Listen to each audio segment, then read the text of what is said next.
Okay, I think let us get started because it's already 11:01. Uh, okay, Srinivasi and Lata, you are ready, right? Yeah. Yeah, Okay. I'm ready. Okay, welcome everybody to this 15th session of this online Bhagavad Gita Parayan and Satsang in 2022.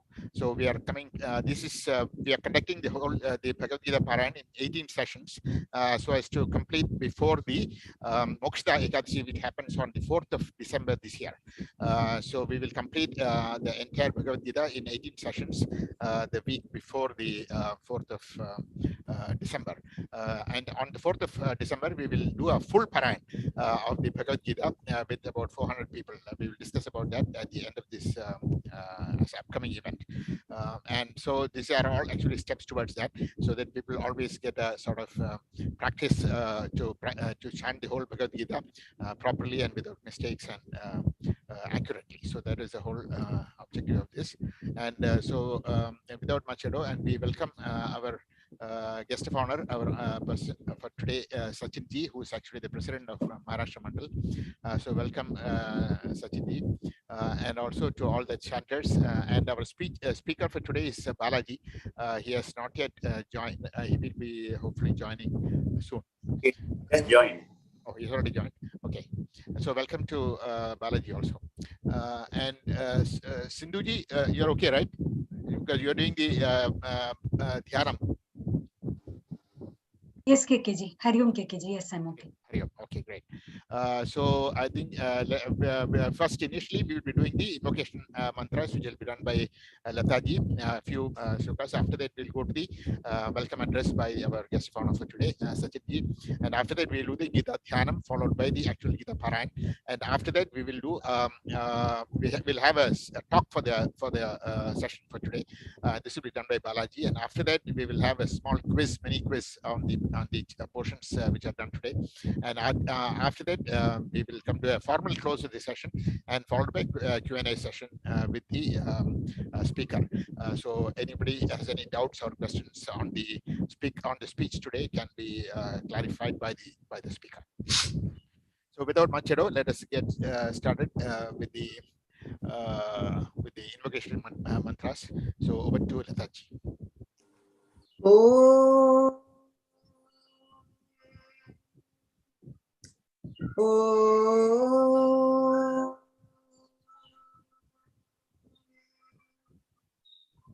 Oh.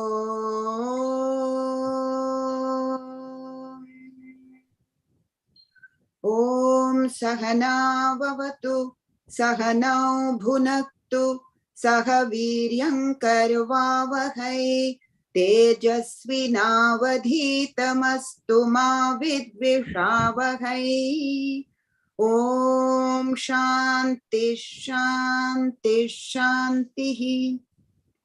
Shuklam Baradharam Vishnum Shashivarnam Chaturbhujam Prasannavadanam Dhyayet Sarvavighnopashantaye. Saraswati Namastubhyam Varade Kamarupini Vidyarambham Karishyami Siddhir Bhavatu Me Sada. Sarvamangala Mangalye Shive Sarvartha Sadhike Sharanye Trambake Gauri Narayani Namostute. Vasudeva Sutan Devam Kamsa Chanuramartanam Devaki Paramanandam Krishnam Vande Jagatgurum. Krishnam Vande Jagatgurum. Beautiful chanting. Thank you so much, Lataji. And with these invocatory verses, we will get to the welcome address by Sri Sachin Ji, who's president of Maharashtra Mandal. Maharashtra Mandal has been one of our lead organizations a few years ago, and they've been active participants in all the Gita Jayanti events. And we are very happy with our association with Maharashtra Mandal over these past several years. So thank you so much to Maharashtra Mandal, as well as to the president, who has kindly consented to speak today in spite of his health concerns. So over to Sachin Ji, please. Hari Om. Thank you for having me here. I feel honored to be here. First of all, when we talk about Gita, congratulations to Gita Jayanti organization. You are celebrating 25 years. It is a big milestone. And as I talk about Maharashtra Mandal, and you rightly called out, we have a very long association. Madhavji, our Bhagwanji, and Akhilji, many more members were associated with Gita Jayanti. See again, I'll consider myself as a very young kid in this group because it's life journey and learning, right?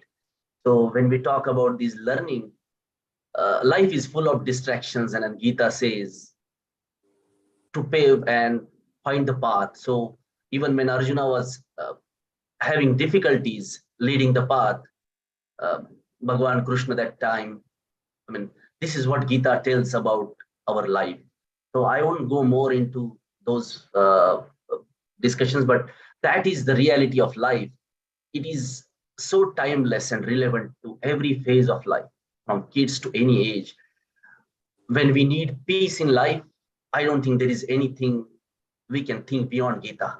For every phase and every incidences in life, there is some relevance which Gita tells us, shows us path.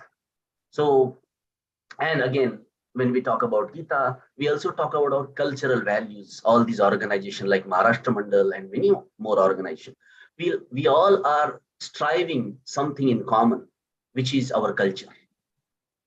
And I think Gita is the best way, which is like touching every aspect of life. So once again, thank you for having me here. I really appreciate and congratulate you on this milestone. And I'm sure this is more and more relevant as we grow. So we need to consistently, continuously work towards striving this and passing it to the next generation. Once again, thank you and all the best. Hari Om. Thank you so much, Sachinji. So those nice words. Indeed, it's our effort to propagate the culture of the Bhagavad Gita as well as our invaluable Indian heritage to the public of Singapore in general, as well as to the future generations. So thank you so much, and thank you immensely for the wonderful cooperation by Maharashtra Mandal, and our Bhagwanji is also here, and he's been our long-term he's a very close member of the organizing committee also, and he has done very wonderful service, and like many others in the Maharashtra Mandal. So thank you once again.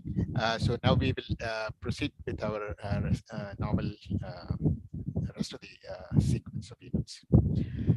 Okay, now is the turn for the Gita Dhyanam. Basically, Gita Dhyanam is the invocation of the Bhagavad Gita, and this is customary to have the Gita Dhyanam first before the chanting of the Bhagavad Gita, so that we actually come into the right frame of mind, so that we focus our attention towards Bhagavad Gita, and after that we can delve deep into the Gita itself. So over to Sindhuji for chanting the Gita Dhyanam. Please unmute. Oh, 1 minute. Sorry. I think there is.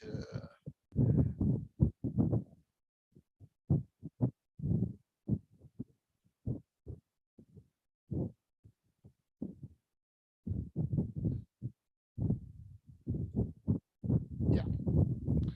Now you can unmute. Om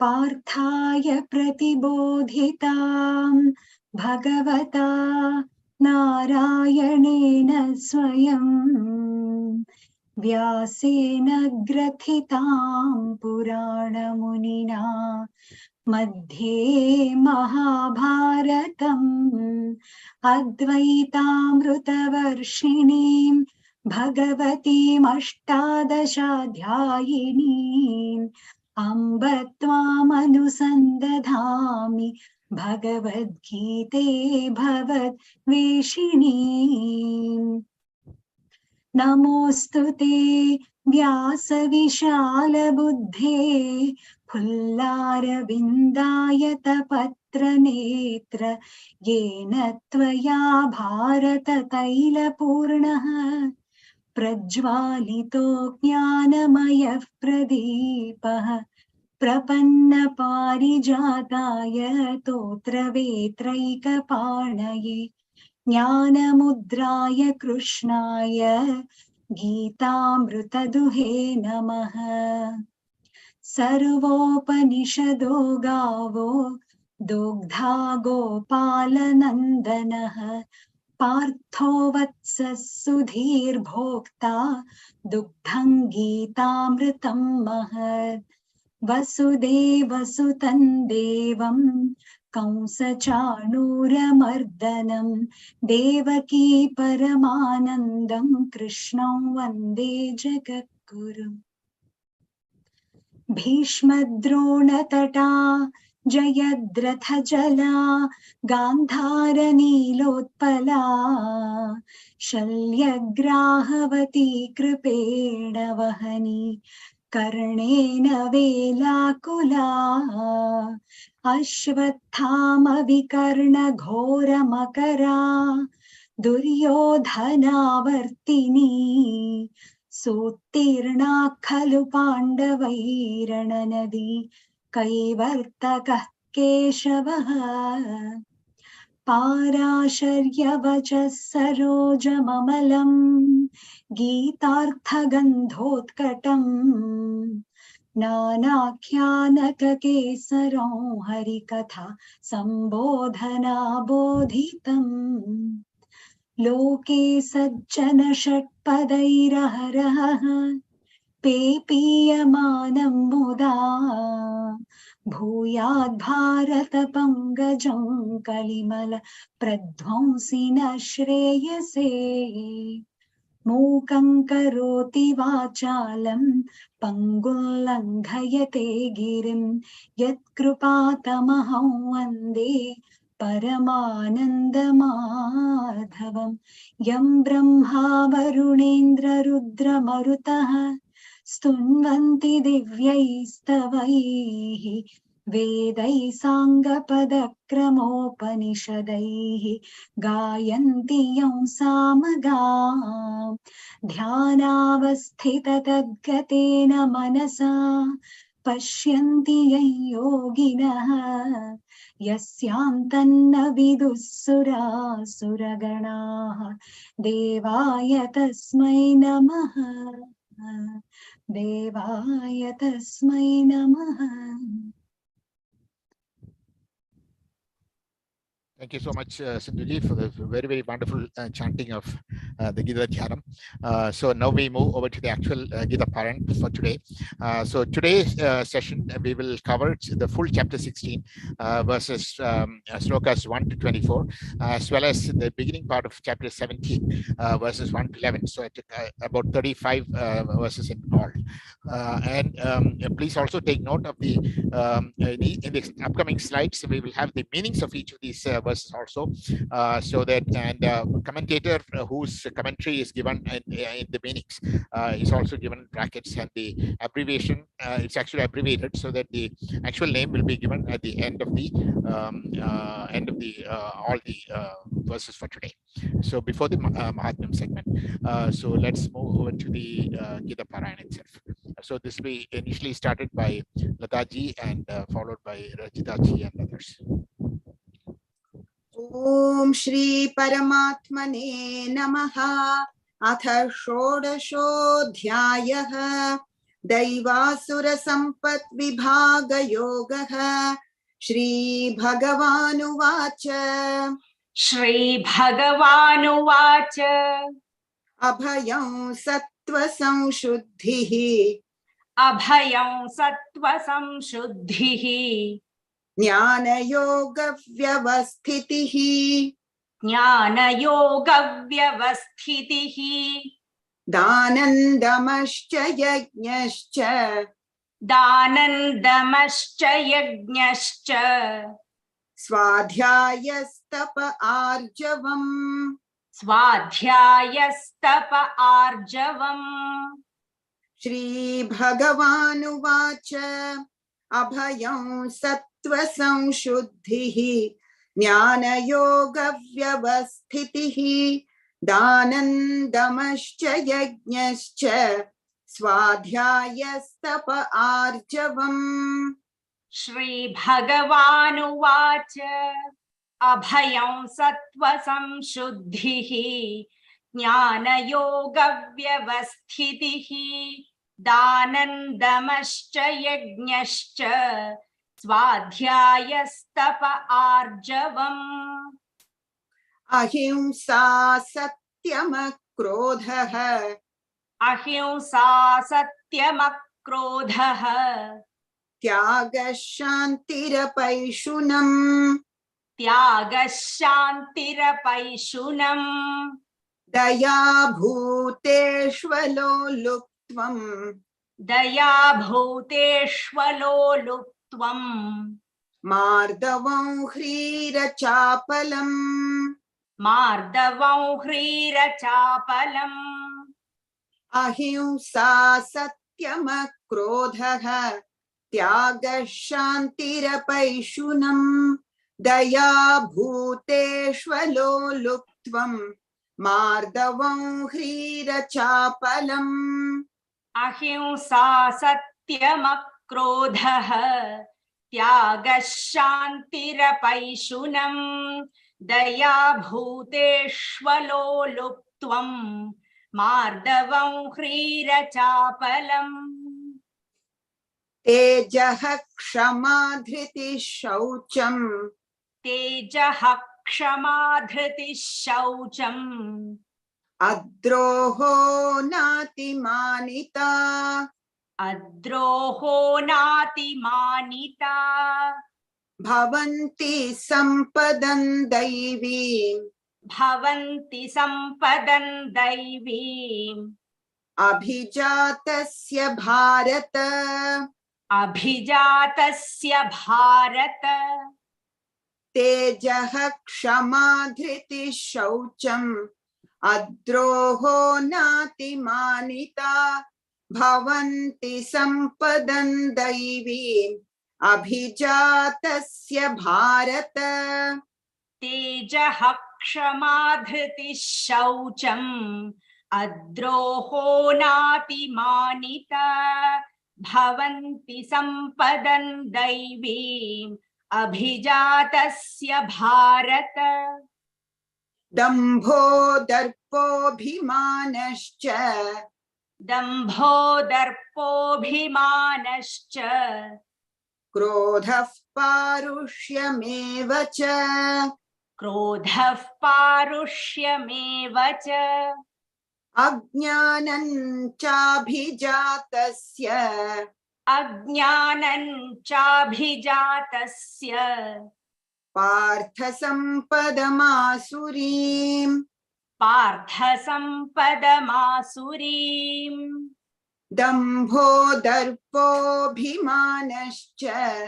क्रोधः पारुष्यमेव च अज्ञानं चाभिजातस्य पार्थसम्पदमासुरीम् दम्भो दर्पोऽभिमानश्च क्रोधः पारुष्यमेव च अज्ञानं चाभिजातस्य पार्थसम्पदमासुरीम् दैवी सम्पद्विमोक्षाय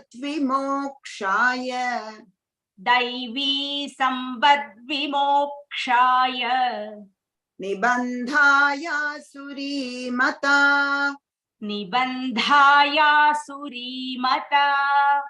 माशु च सम्पदं दैवीम् माशु च सम्पदन् दैवीम् अभिजातोऽसि पाण्डव अभिजातोऽसि पाण्डव दैवी सम्पद्विमोक्षाय निबन्धायासुरीमता माशु च सम्पदं दैवीम् अभिजातोऽसि पाण्डव दैवी सम्पद्विमोक्षाय निबन्धायासुरीमता माशु च सम्पदन् दैवीम् अभिजातोऽसि पाण्डव द्वौ भूतसर्गौ लोकेऽस्मिन् द्वौ भूतसर्गौ लोकेऽस्मिन् दैव आसुर एव च दैव आसुर एव च दैवो विस्तरशः प्रोक्तः दैवो विस्तरशः प्रोक्तः आसुरं पार्थ मे शृणु आसुरं पार्थ मे शृणु द्वौ भूतसर्गौ लोकेऽस्मिन् दैव आसुर एव च दैवो विस्तरशः प्रोक्तः आसुरं पार्थ मे शृणु द्वौ भूतसर्गौ लोकेऽस्मिन् दैव आसुर एव च दैवो विस्तरशः प्रोक्तः आसुरं पार्थ मे शृणु प्रवृत्तिं च निवृत्तिं च प्रवृत्तिं च निवृत्तिं च जनान विदुरासुराः जनान विदुरासुराः न शौचन्नापि चाचारः न शौचन्नापि चाचारः न सत्यन्तेषु विद्यते न सत्यन्तेषु विद्यते प्रवृत्तिं च निवृत्तिं च जनान विदुरासुराः न शौचन्नापि चाचारः न सत्यन्तेषु विद्यते प्रवृत्तिं च निवृत्तिं च जनान विदुरासुराः न शौचन्नापि चाचारः न सत्यन्तेषु विद्यते असत्यमप्रतिष्ठन्ते असत्यमप्रतिष्ठन्ते जगदाहुरनीश्वरम् जगदाहुरनीश्वरम् अपरस्परसम्भूतम् अपरस्परसम्भूतम् किमन्यत् कामहैतुकम् किमन्यत् कामहैतुकम् असत्यमप्रतिष्ठन्ते जगदाहुरनीश्वरम् अपरस्परसम्भूतम् किमन्यत् कामहैतुकम् असत्यमप्रतिष्ठन्ते जगदाहुरनीश्वरम् अपरस्परसम्भूतम् किमन्यत् कामहैतुकम् एतान् दृष्टिमवष्टभ्य एतान् दृष्टिमवष्टभ्य नष्टात्मानोऽल्पबुद्धयः नष्टात्मानोऽल्पबुद्धयः प्रभवन्त्युग्रकर्माणः प्रभवन्त्युग्रकर्माणः क्षयाय जगतो हिताः क्षयाय जगतो हिताः एतान् दृष्टिमवष्टभ्य नष्टात्मानोऽल्पबुद्धयः प्रभवन्त्युग्रकर्माणः क्षयाय जगतो हिताः एतान् दृष्टिमवष्टभ्य नष्टात्मानोऽल्पबुद्धयः प्रभवन्त्युग्रकर्माणः क्षयाय जगतो हिताः काममाश्रित्य दुष्पूरम् काममाश्रित्य दुष्पूरम्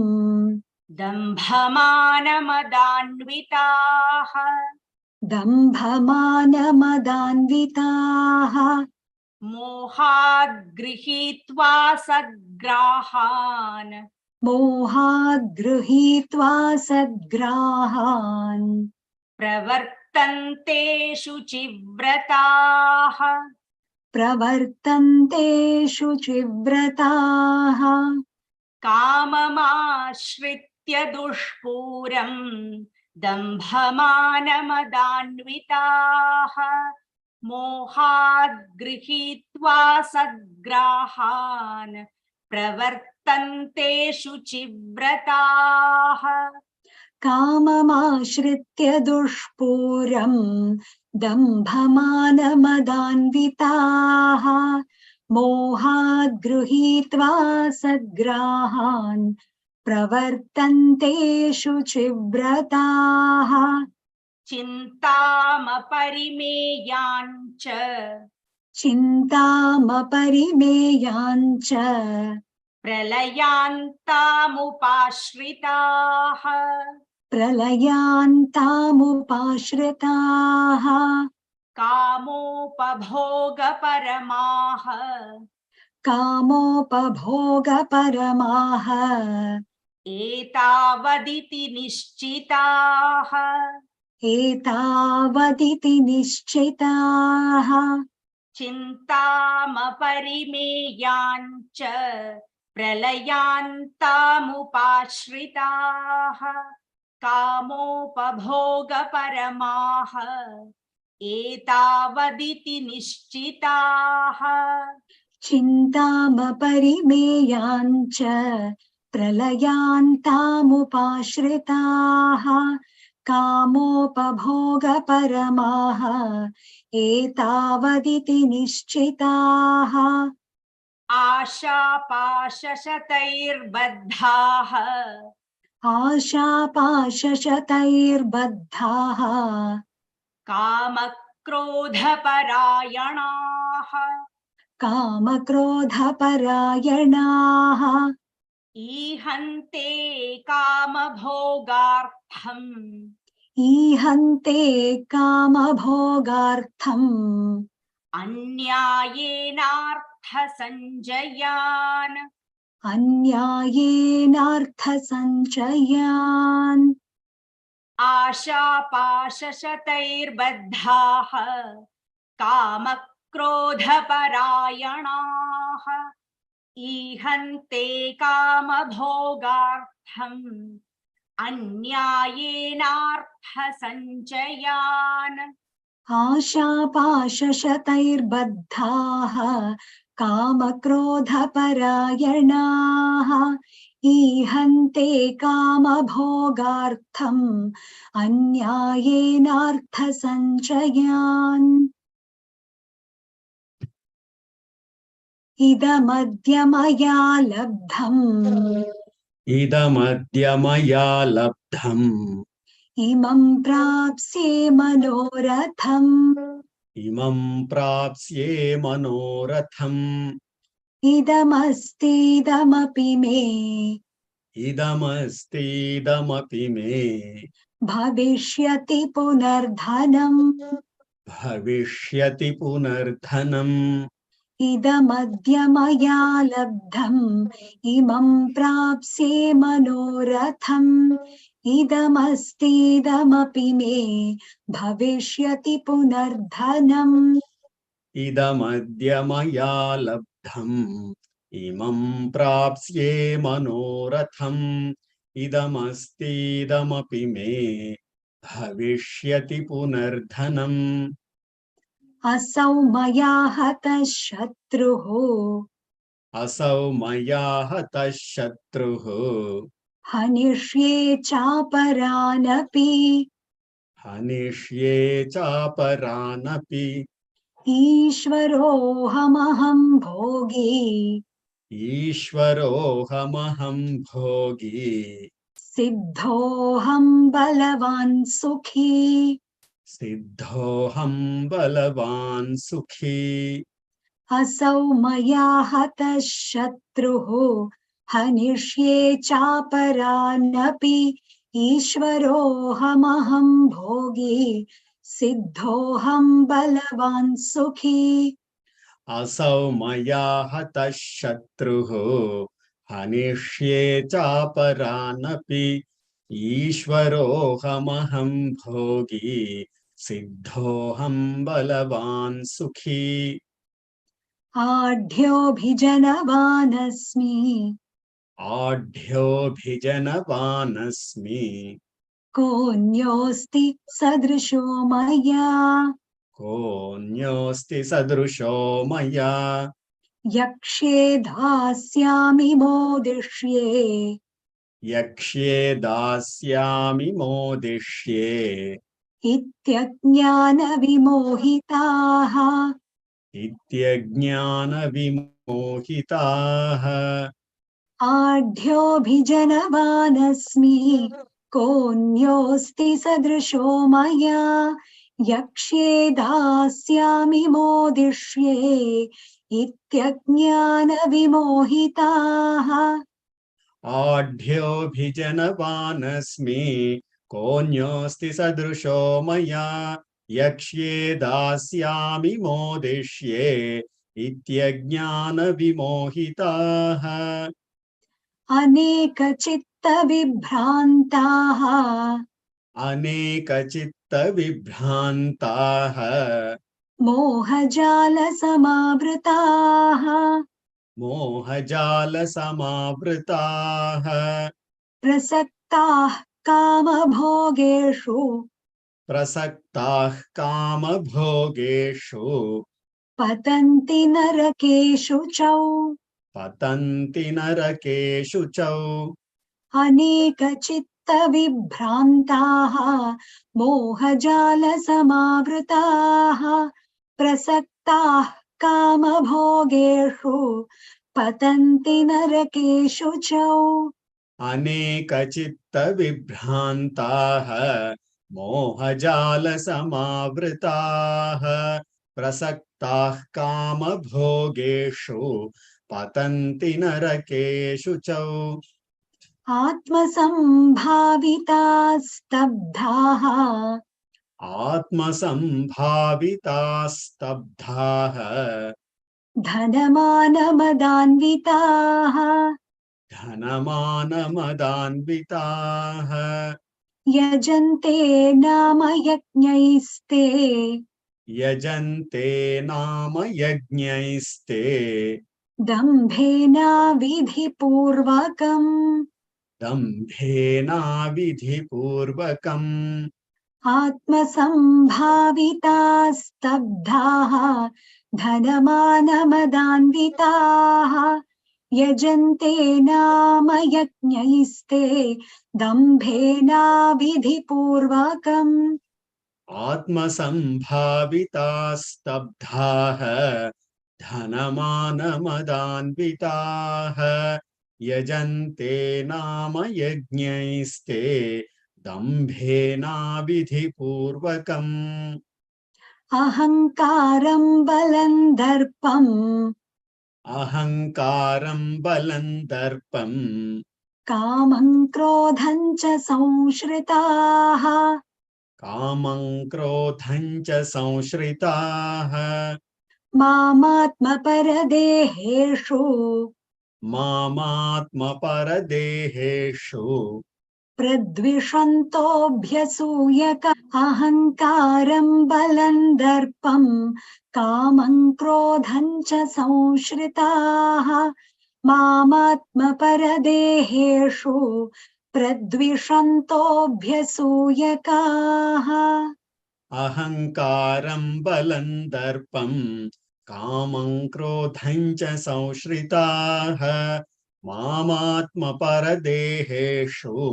प्रद्विषन्तोऽभ्यसूयकाः तानहं द्विषतः क्रूरान् तानहन्विषतः क्रूरान् संसारेषु नराधमान् संसारेषु नराधमान् क्षिपाम्यजस्रमशुभान् क्षिपाम्यजस्रमशुभान् आसुरीष्वेव योनिषु आसुरीष्वेव योनिषु तानहं द्विषतः क्रूरान् संसारेषु नराधमान् क्षिपाम्यजस्रमशुभान् आसुरीष्वेव योनिषु तानहन्विषतः क्रूरान् संसारेषु नराधमान् क्षिपाम्यजस्रमशुभान्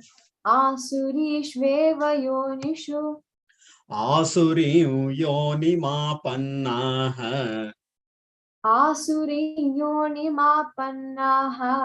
मूढा जन्मनि जन्मनि मूढा जन्मनि जन्मनि मामप्राप्यैव कौन्तेय मामप्राप्यैव कौन्तेय ततो यान्त्यधमां गतिम् ततो यान्त्यधमां गतिम् आसुरीं योनिमापन्नाः मूढा जन्मनि जन्मनि मामप्राप्यैव कौन्तेय ततो यान्त्यधमां गतिम् आसुरीयोनिमापन्नाः मूढा जन्मनि जन्मनि मामप्राप्यैव कौन्तेय ततो यान्त्यधमां गतिम् त्रिविधं नरकस्येदम् त्रिविधं नरकस्येदम् द्वारन्नाशनमात्मनः द्वारन्नाशनमात्मनः कामः क्रोधस्तथा लोभः कामः क्रोधस्तथा लोभः तस्मादेतत्त्रयं त्यजेत् तस्मादेतत्त्रयं त्यजेत् त्रिविधं नरकस्येदम् द्वारन्नाशनमात्मनः कामः क्रोधस्तथा लोभः तस्मादेतत्त्रयं त्यजेत् त्रिविधं नरकस्येदं द्वारन्नाशनमात्मनः कामः क्रोधस्तथा लोभः तस्मादेतत्त्रयं त्यजेत् एतैर्विमुक्तः कौन्तेय एतैर्विमुक्तः कौन्तेय तमोद्वारैस्त्रिभिर्नरैः त्रमोद्वारैस्त्रिभिर्नरः तमोद्वारैस्त्रिभिर्नरः आचरत्यात्मनः श्रेयः आचरत्यात्मनः श्रेयः ततो याति पराङ्गतिम् ततो याति परां गतिम् एतैर्विमुक्तः कौन्तेय तमोद्वारैस्त्रिभिर्नरः आचरत्यात्मनः श्रेयः ततो याति पराङ्गतिम् एतैर्विमुक्तः कौन्तेय तमोद्वारैस्त्रिभिर्नरः आचरत्यात्मनः श्रेयः ततो याति परां गतिम् यः शास्त्रविधिमुत्सृज्य यः शास्त्रविधिमुत्सृज्य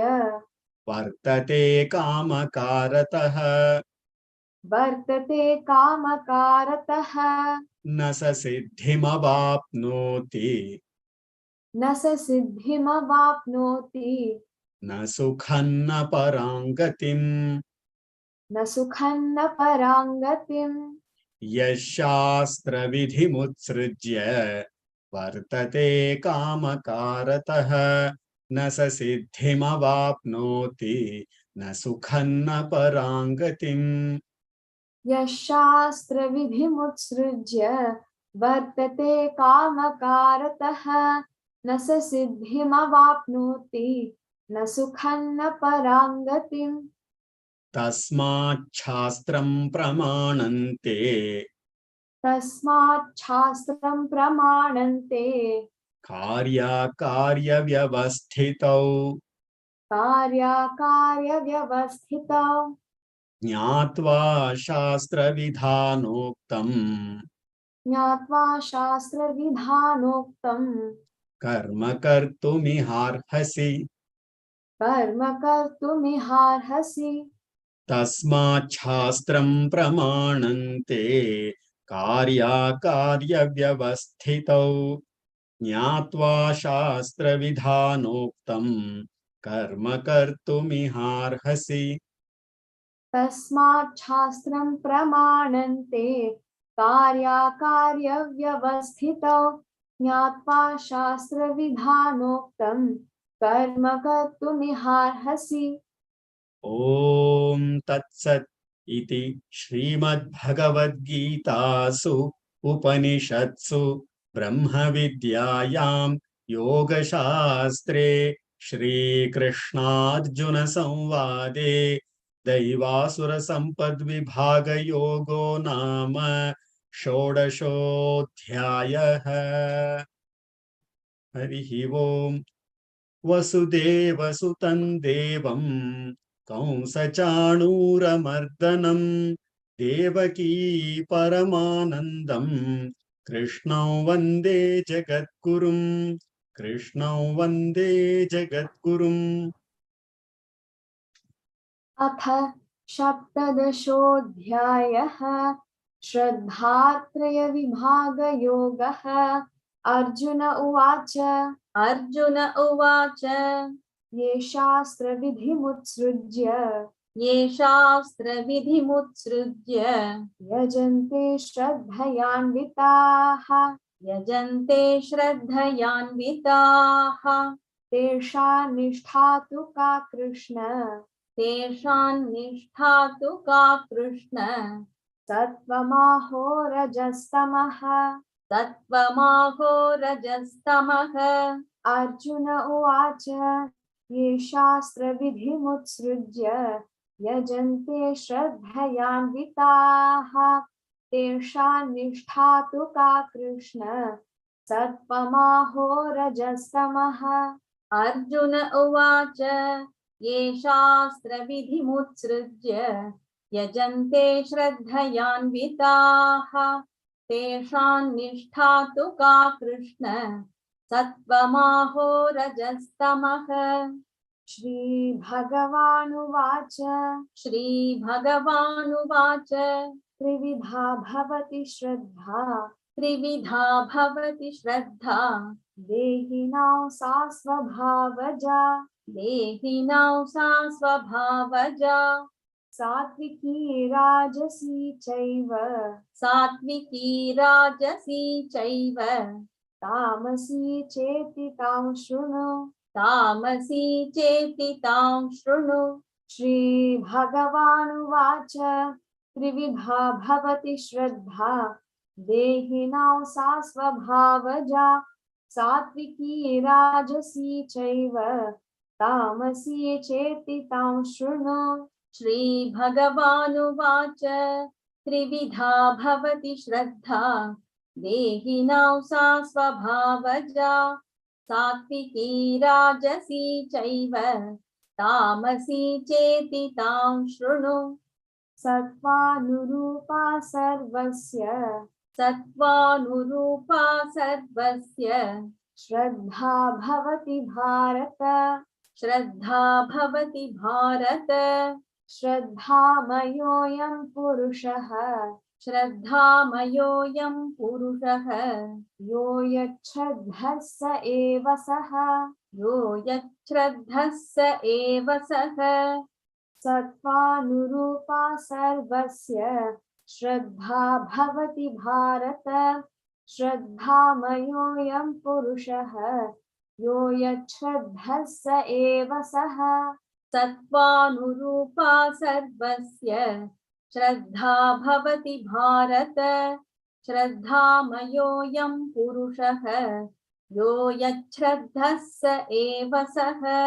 यजन्ते सात्विका देवान् यजन्ते सात्विका देवान् यक्षरक्षांसि राजसाः यक्षरक्षांसि राजसाः प्रेतान् भूतगणांश्चान्ये प्रेतान् भूतगणांश्चान्ये यजन्ते तामसा जनाः।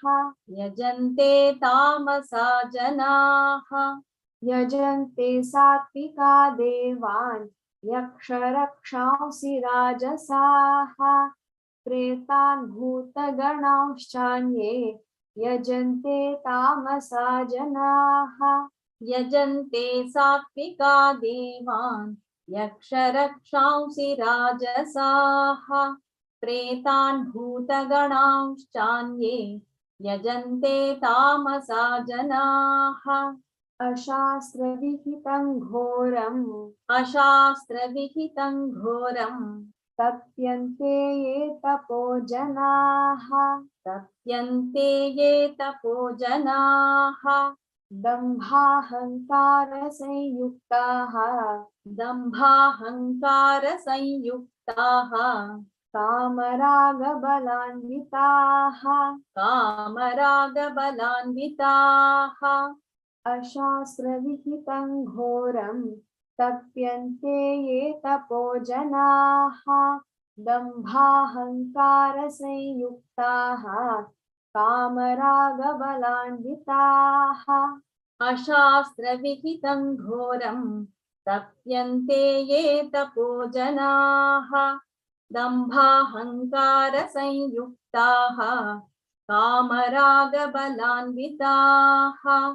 कर्षयन्तः शरीरस्थं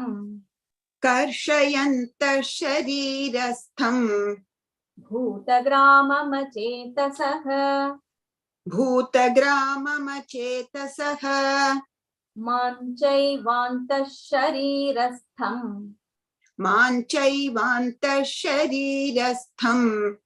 तान् विद्यासुरनिश्चयान्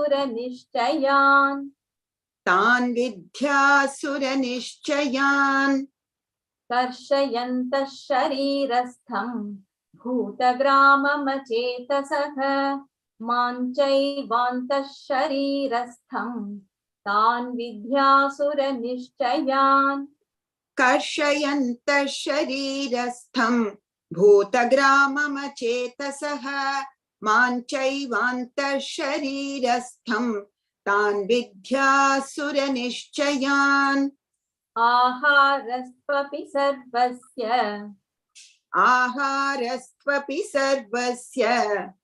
त्रिविधो भवति प्रियः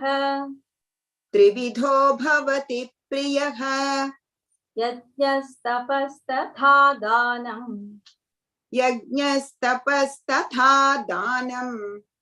तेषां भेदमिमं शृणु आहारस्त्वपि सर्वस्य त्रिविधो भवति प्रियः यज्ञस्तपस्तथा दानम् तेषां भेदमिमं शृणु आहारस्त्वपि सर्वस्य त्रिविधो भवति प्रियः यज्ञस्तपस्तथा दानं तेषां भेदमिमं शृणु आयुः सत्त्वबलारोग्यसुखप्रीतिविवर्धनाः आयुः सत्त्वबलारोग्यसुखप्रीतिविवर्धनाः रस्याः स्निग्धाः स्थिरा हृद्याः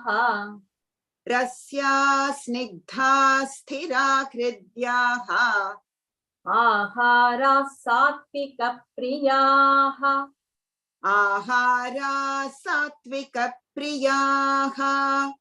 आयुः सत्त्वबलारोग्यसुखप्रीतिविवर्धनाः रस्याः स्निग्धाः स्थिरा हृद्याः आहाराः सात्विकप्रियाः आयुः सत्त्वबलारोग्यसुखप्रीतिविवर्धनाः रस्याः स्निग्धाः स्थिरा हृद्याः आहाराः सात्विकप्रियाः कट्वं ललवणात्युष्णतीक्ष्णरूक्षविदाहिनः कट्वं ललवणात्युष्णतीक्ष्णरूक्षविदाहिनः आहारा राजसस्येष्टाः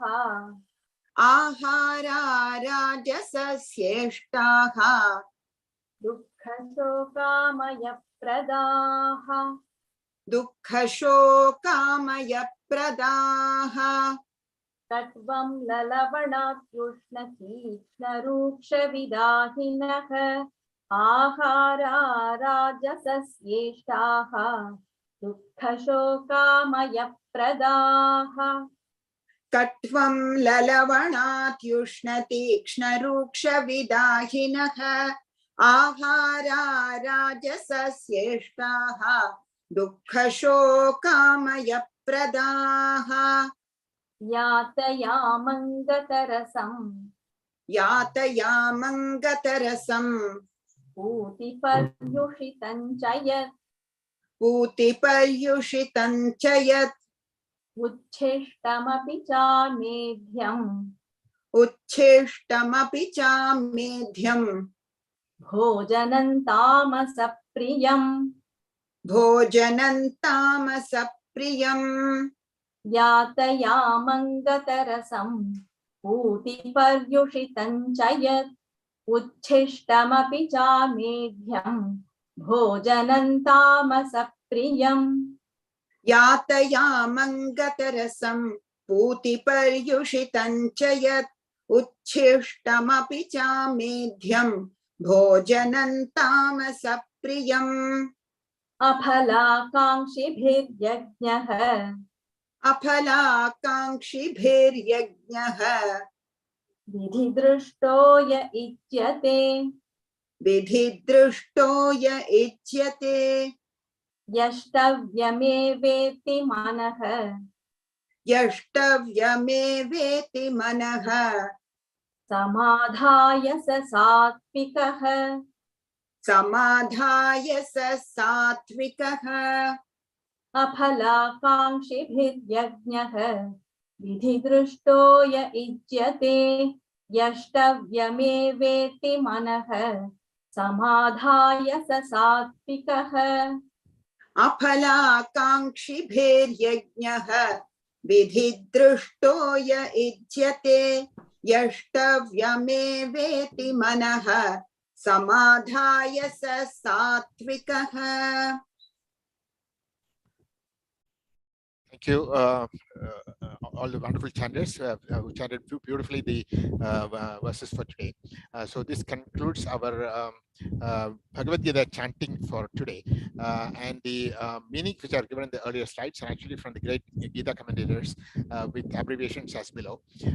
SC stands for Swami Chidananda, and SD stands for Swami Dayananda, then Swami Gambhirananda, George Feuerstein, Swami Vireshwarananda, Eknathishwaran, Dr. Radhakrishnan, Swami Rama, Ivan Mascaro, Dr. Krishnavarya, Swami Muktananda, Swami Shivananda, Sri Natarajguru.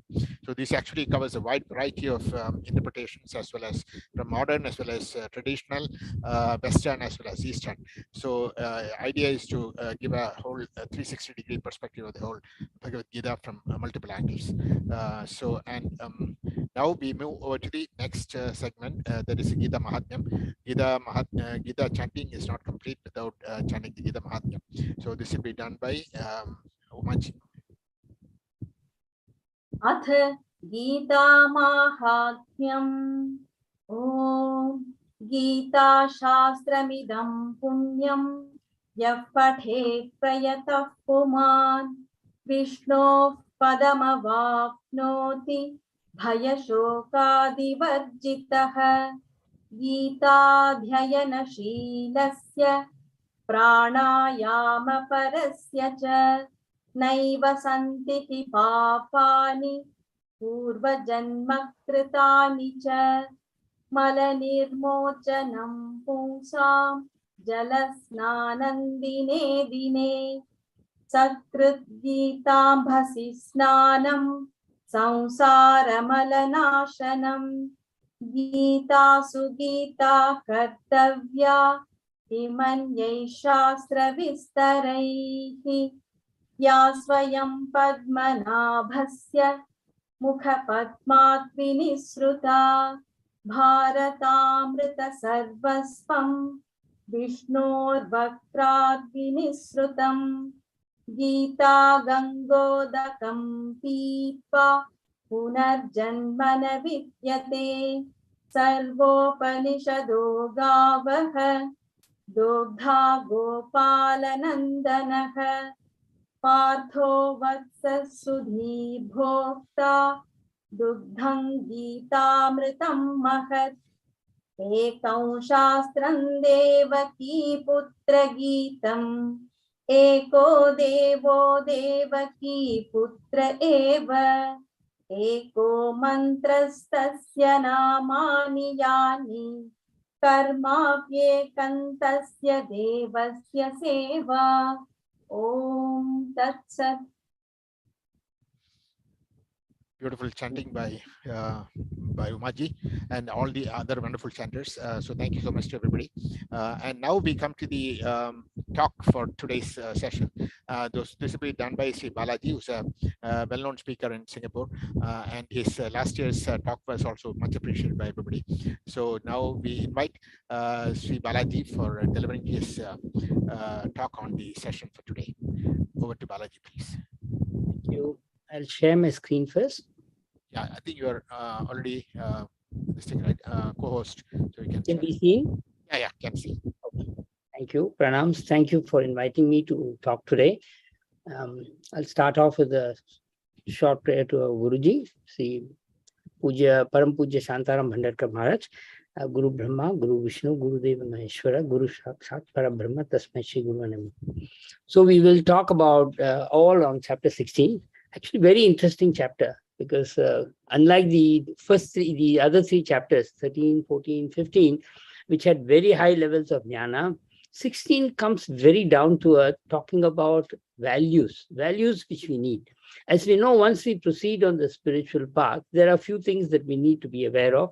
One is our achara, the way we behave, the way we talk, the way we, as Siddha Prajna has described, our way of life.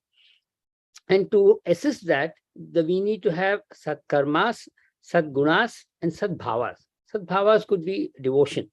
All along, Lord Krishna has been telling us that just be devoted to me, offer everything to me, and then carry on with life, accept everything as a prasadam. Chapter 11, he talked about being a nimitta.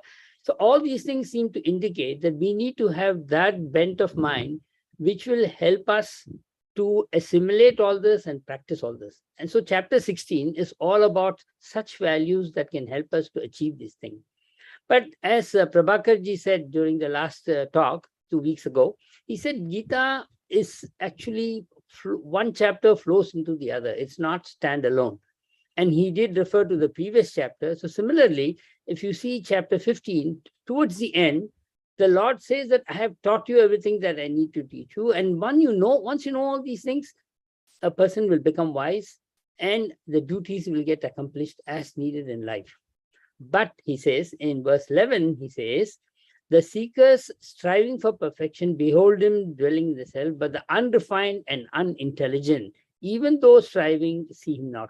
Which means that if you are not refined and if you're not intelligent, which means the mind, if you are not a competent adhikari, as it say, then we will not be able to achieve these things. So what do we need to do to become refined, become intelligent, and how to achieve this refinement of character, if we can say? So we have a saying in English, handsome is what handsome does, which means it's not the looks that tell, it's actually your entire personality, the way you talk, the way you think, the way you act, all your habits put together. So everything speaks from our character, and the character is also formed by the way we live. So it's like a simultaneous equation, each working on each other. And we have a choice. We have a choice as to where we want to live. And we saw way back in chapter 3, when he says in Gunaha Guneshu Vartante, that means the gunas which are part of Prakriti act on the sense objects and then make us behave in such a manner.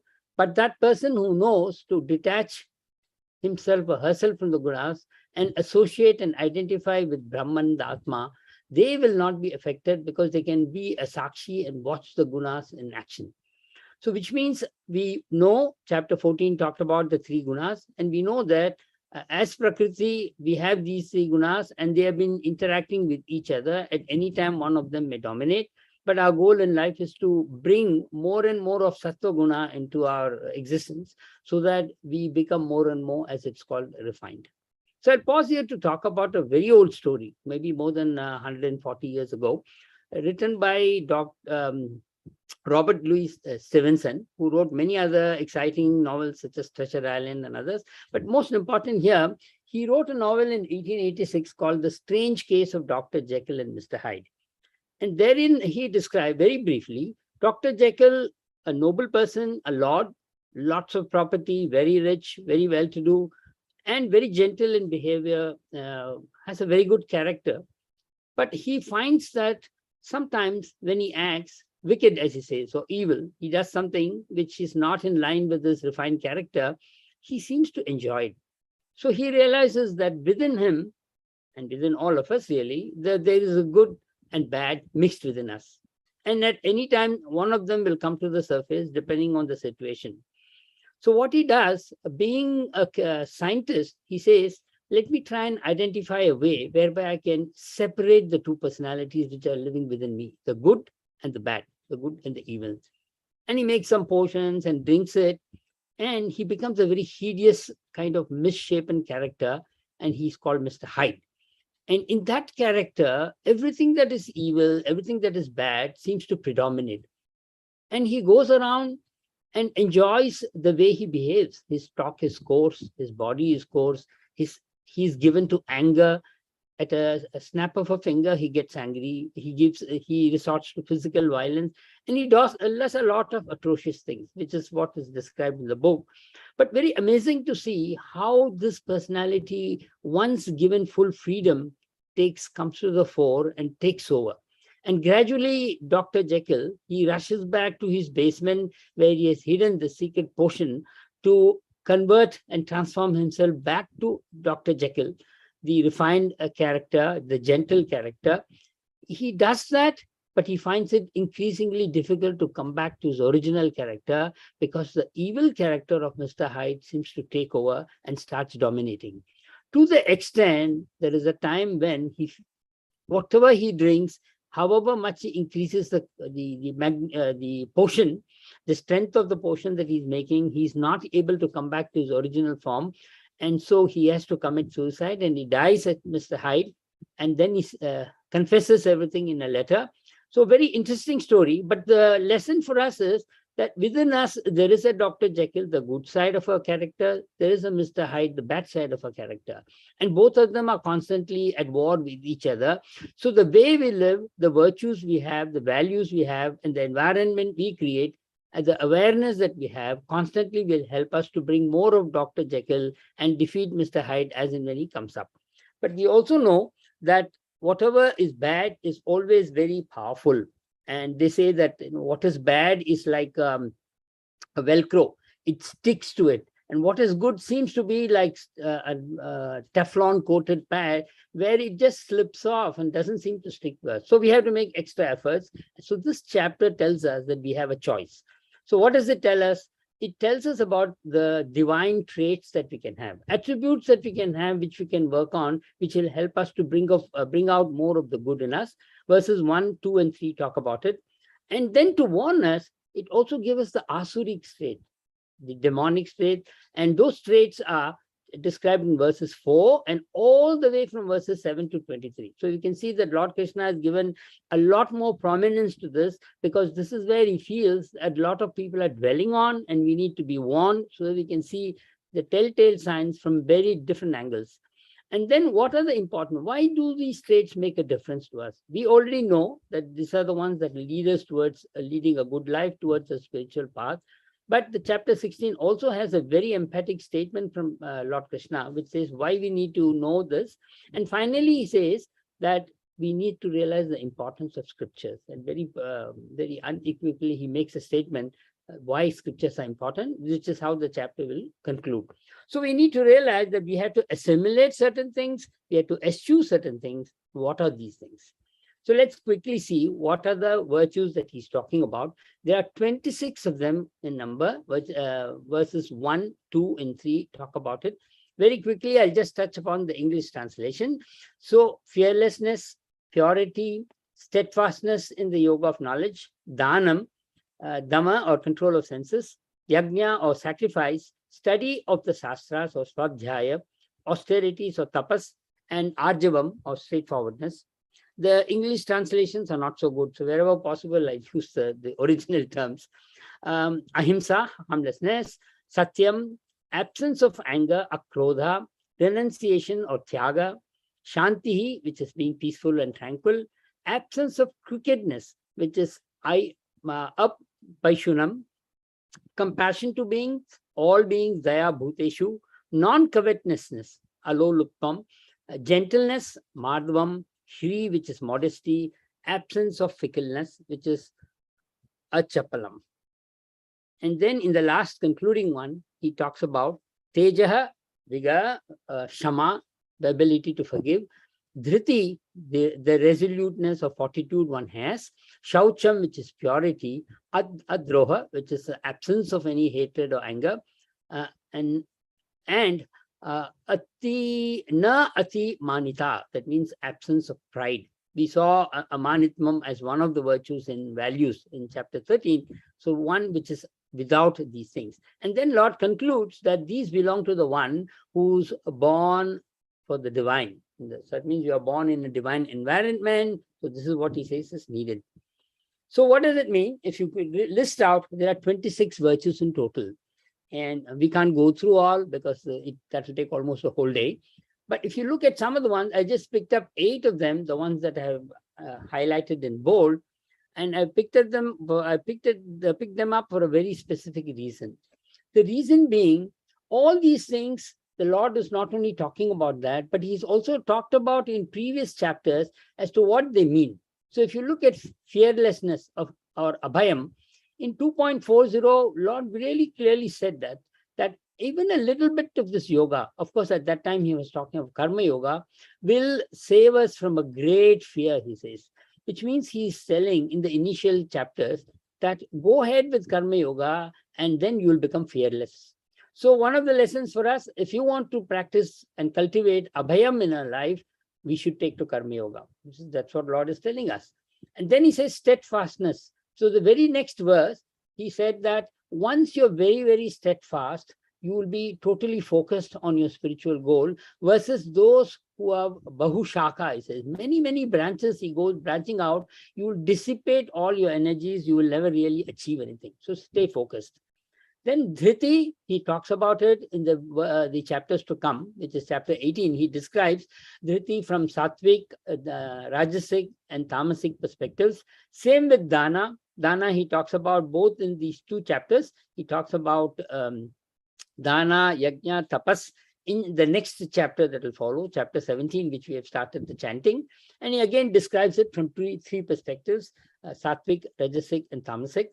But he also says in chapter 18, which is all about tyaga, renunciation, and sannyasa, he says whatever can be given up, one should never give up yajna, dana, and tapas. And that's why I put 1805, where he says, don't give up these actions. These are very, very necessary.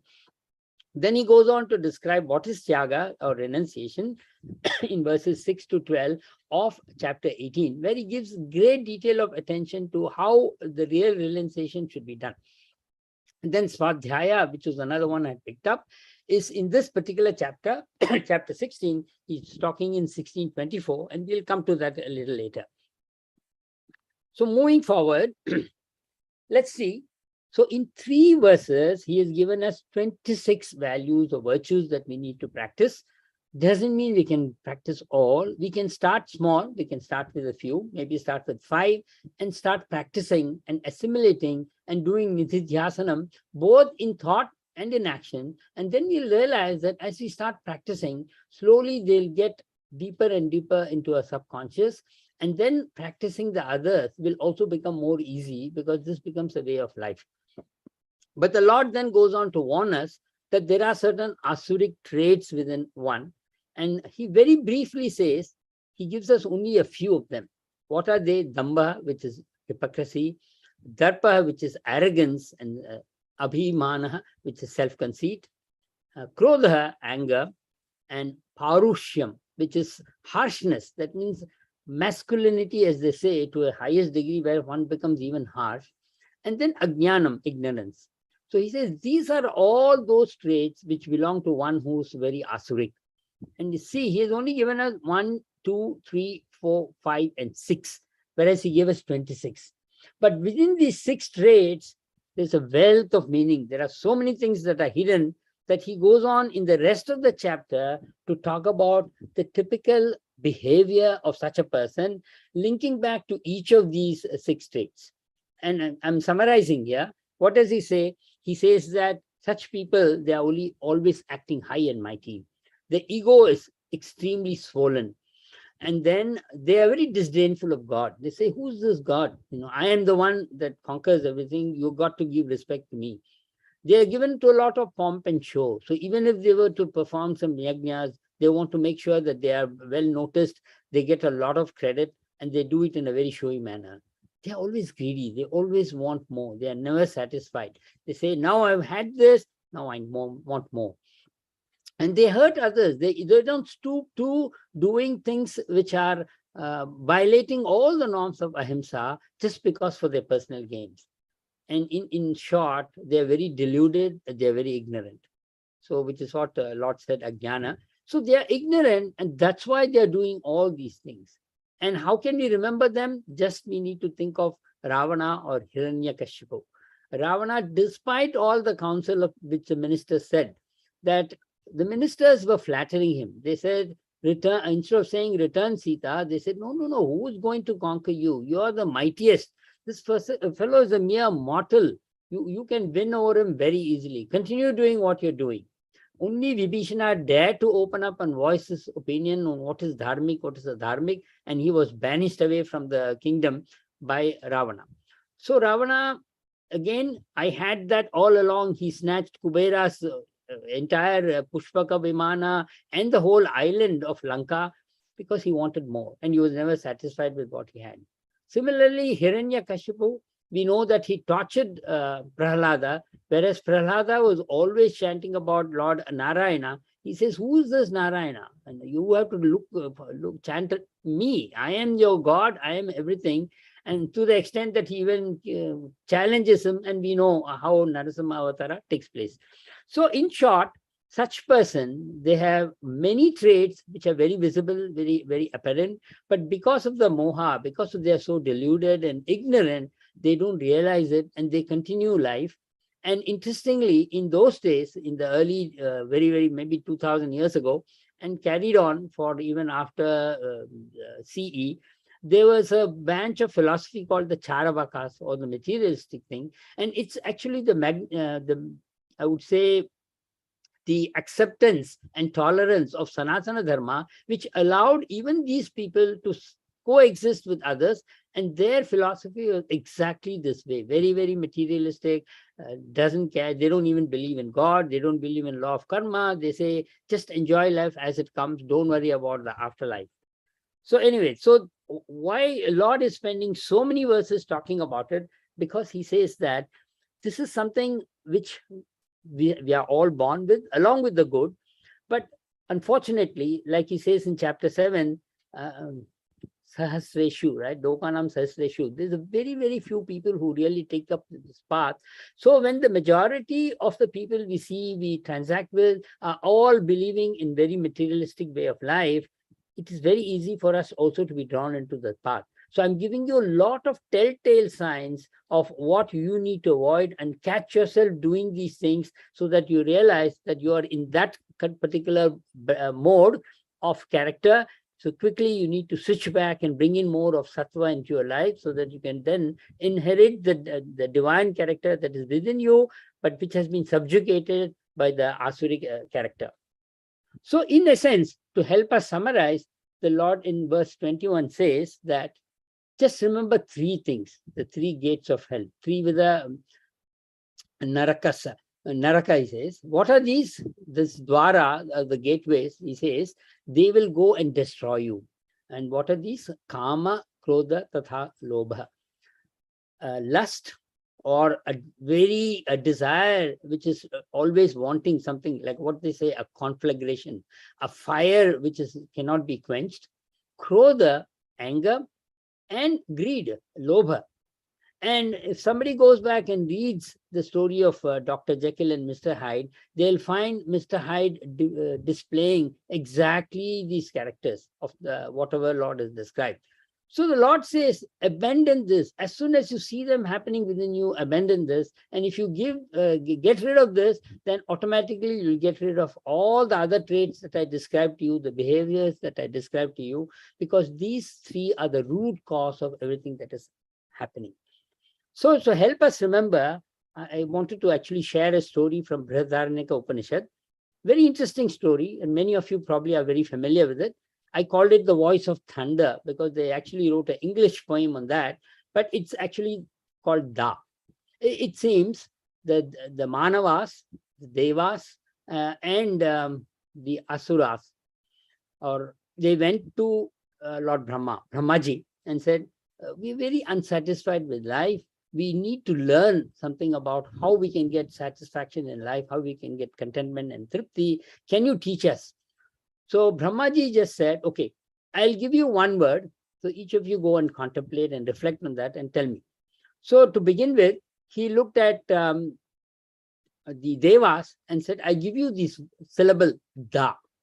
Go and think about Da, what it means to you, and tell me.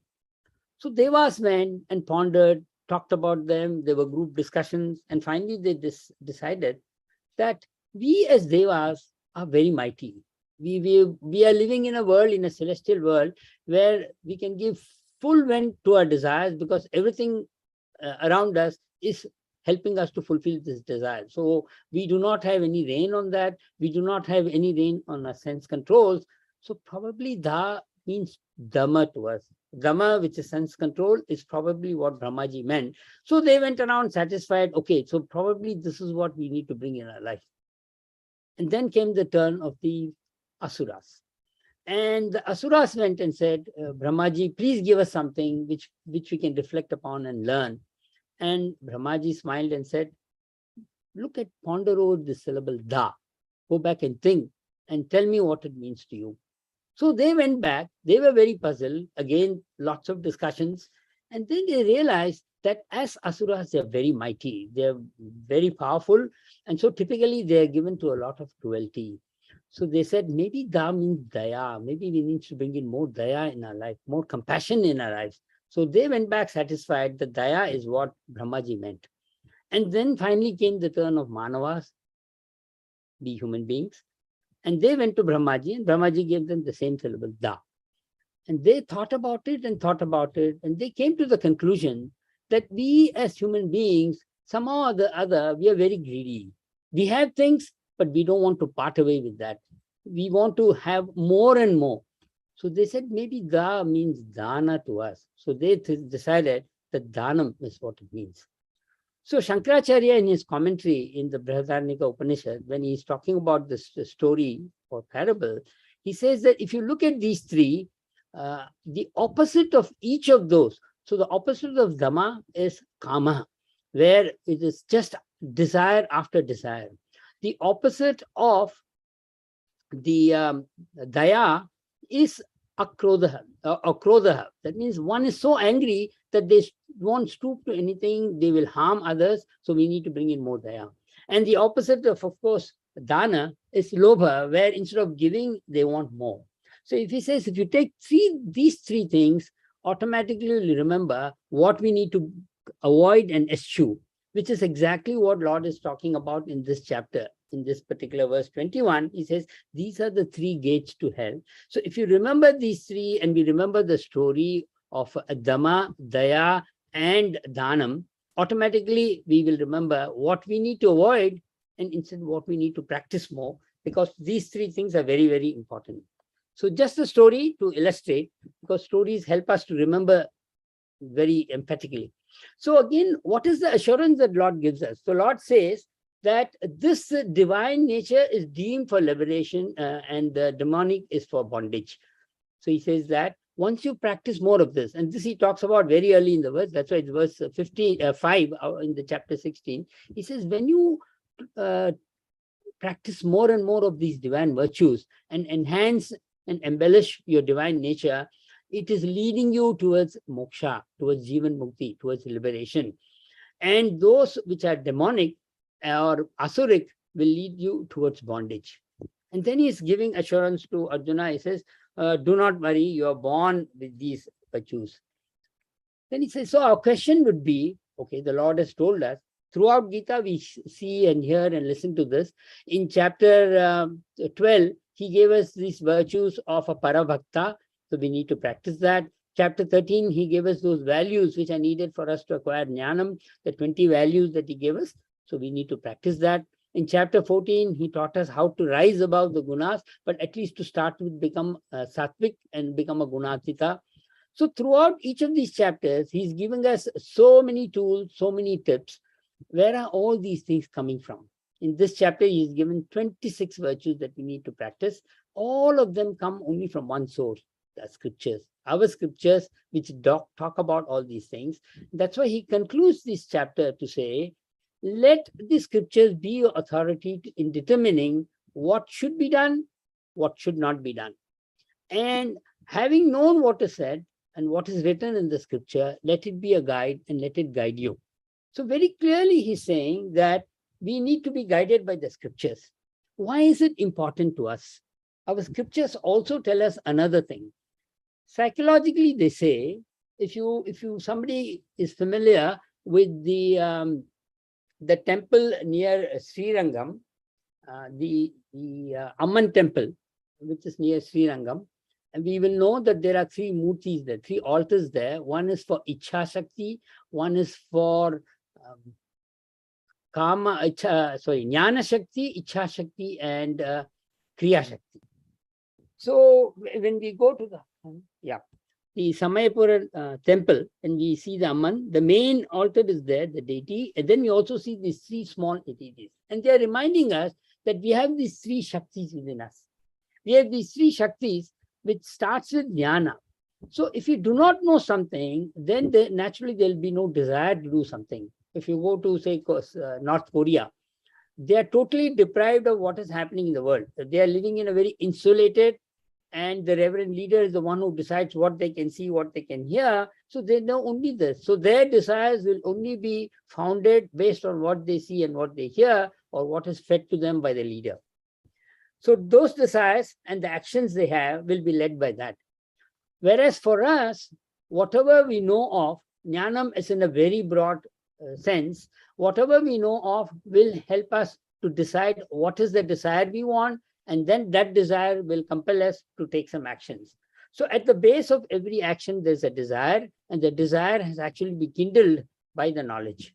So the scriptures give us this sattvic knowledge. The scriptures tell us what we should be doing, which will then give rise to sattvic desires, which will then give rise to sattvic actions. So that is how we can use our scriptures and say how one leads to the other. And of course, these scriptures, very difficult to sometimes interpret, and that's why we need the role of a guru in our lives who can lead us and guide us. And then in chapter 17 and 18, briefly, I'll just touch upon this because they take us further into this theme, and they very clearly tell us that if you want to live a sattvic way of life, what are some of the things we should watch for? In fact, going down to mundane things, when you eat food, what is constituted sattvic kind of food? What is rajasic? What is tamasic? If you want to do dhanam, if you want to do tapas, and so on and so forth. So there are 11 such perspectives on various things where the Lord is telling us and elaborating on sattvic, rajasic, and tamasic way of living. So I end with another little story. What do we do? Where do we go from there? Now this story, and I think most of you would know because very, very popular one, is probably an American Indian story where a little boy is asking his grandfather, who's telling a story.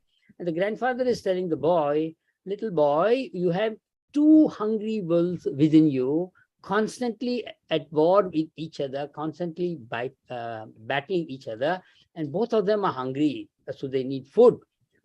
So the boy is asking the grandfather, so grandfather, which should I feed? Because both are hungry and they are fighting. So if I give food, they will fight each other. So the grandfather says that one wolf is the bad one wolf is the good one. So the one that you feed will become stronger and naturally they dominate. So if you feed the good wolf and make it appease its hunger, then you will become better. You'll become a much better person. If you feed the bad, angry wolf, and then you will become bad because that angry wolf will become bigger and bigger and take over your personality, exactly like what we saw in the story of Dr. Jekyll and Mr. Hyde. So the lesson to us is, whatever we do, are we bringing in more of sattva in our lives, or are we bringing in more of rajasic and tamasic attributes in our life, which will then decide the character that we want. And the scriptures tell us, if you want to bring sattva, if you want to feed the wolf, which is good, what do we need to do? So be guided by the scriptures, which is what Lord Krishna says. So very briefly, this is what I wanted to share. It's a very high level, unfortunately, but this chapter is fascinating because every word that it talks about, every attribute, whether it's a good or bad, can give rise to a lot of reflections. But I'll end with this. I will, as always, offer everything to Param Pujya Guruji and to Lord Krishna. Sarvam Krishna Mastu. Jai Shri Krishna. Back to you. Thank you. Thank you so much, Balaji, for that really wonderful talk today on this very, very fascinating chapter, Devasa Sampat Vibhag Yoga. And it peppered with beautiful stories like the one of Dr. Jekyll and Mr. Hyde, and also the two wolf stories from the Indian, and even more wonderfully from the Brihadaranyaka Upanishad story from the second Brahmana, 5th chapter, the second Brahmana, on the Da story. Also like how a small letter itself can trigger different reactions from different types of entities, the devas and the asuras as well as the humans. Very, very interesting. Thank you so much. So please do hang around. So because now today we are a little early, so we can people can ask questions, and so that they can. You hope you'll be around to answer questions from the audience. So thank you once again. Yeah, Balaji. So that very beautiful talk. So now we'll proceed to continue. We'll continue with the rest of the things so that we finish. At the end of it, we will have the question answer session. Okay. So I will revert back to I will take over the screen again.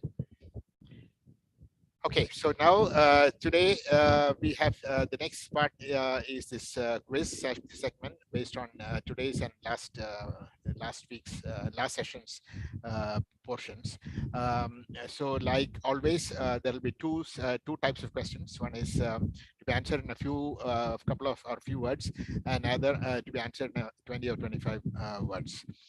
And these quizzes are basically based on verses which are chanted in this and the previous session. So basically try to align towards chapters, and so it'll be this is based on chapter 15 and chapter 16, and the questions you can always go back and refer to them from the Gita Jayanti's Facebook page as well as YouTube channel, where these sessions are already live streamed, so they can always be accessed at any time, and answers to these questions may come up in some future sessions. And questions need to be answered through the online links. There will be no physical questions and answer because it is impractical to do that in a short time that's available to us. So all the questions are available. They are always here in these links. They are Google Sheets. So yeah, we just go there and click on these tiny URL links. It's always called as Gita Mini Quiz S1, S2, S3, right up to S15. S stands for the session. So today is Gita Mini Quiz S15. S15 is the session number, and these questions you will find there also. Anyway, I will just go through the questions now. So if you okay, the first question to be answered in a few words is in the 13th verse of chapter 15, Gama Vishyata Bhutani. Bhagavan Krishna says by entering into something, he sustains all beings, and by entering into, oh, so there's a typo here, entering into something else, he sustains all plants and trees. So fill in the blanks. So that is the idea here. So this is a very easy question. So Lord Krishna is entering into something and it sustains everything, all the living beings, all the beings, and entering into something, he sustains all the plants and the trees. Aushadhi. So that is what he says.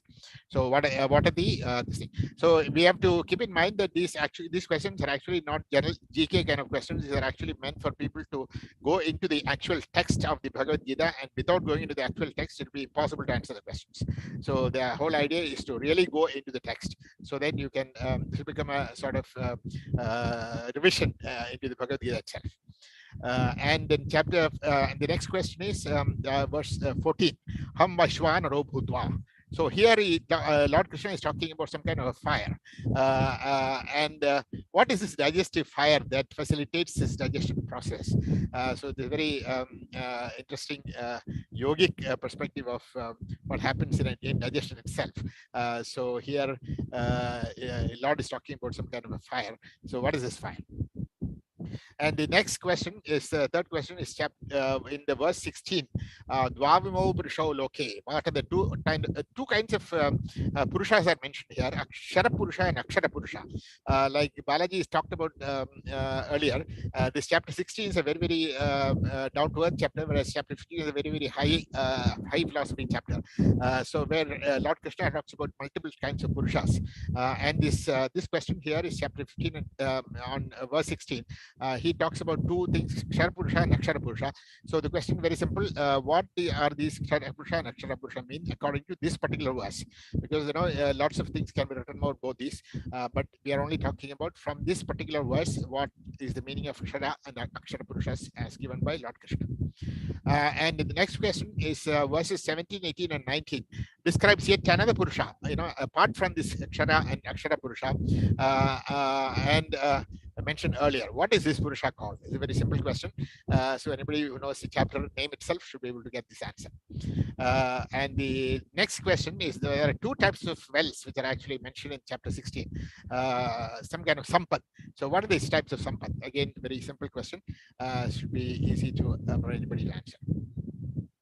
So next is the longer number of questions where longer answers are expected.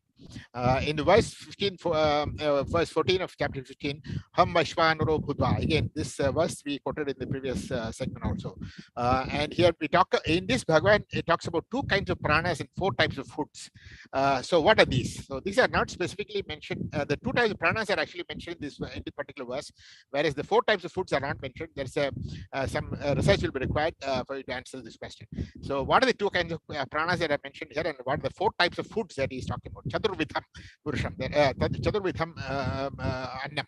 That's what he says. So what are these four types of food that he's talking about? So and the next question is verses 15, 11 to 13.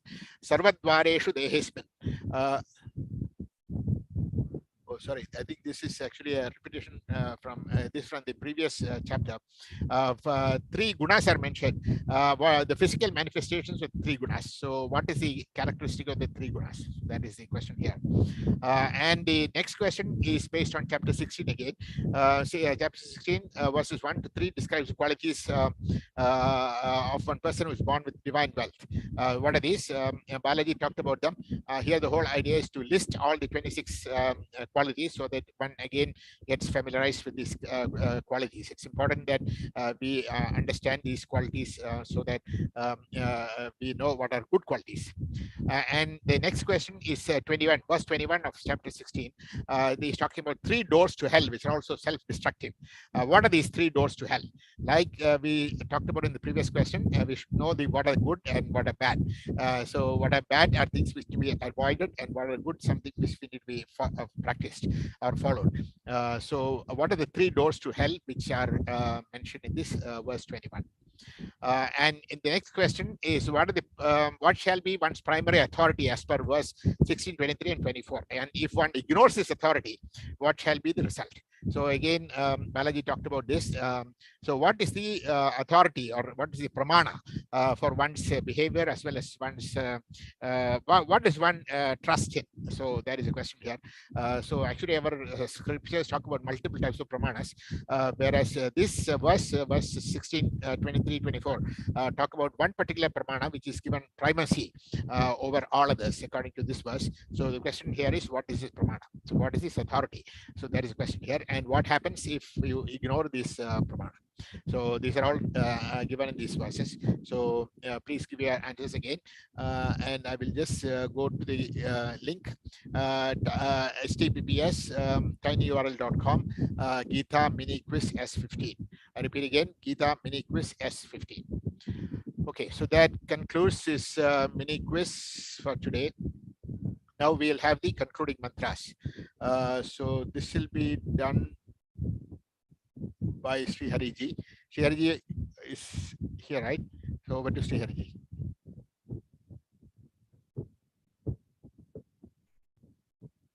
Srihari, are you there?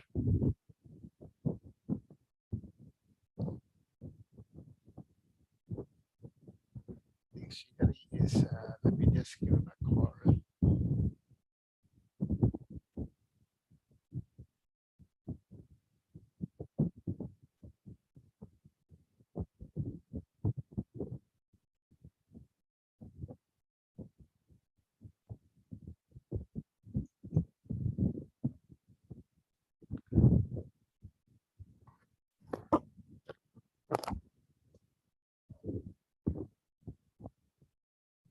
So Srihari, it's your turn to do the mantras now. Yeah.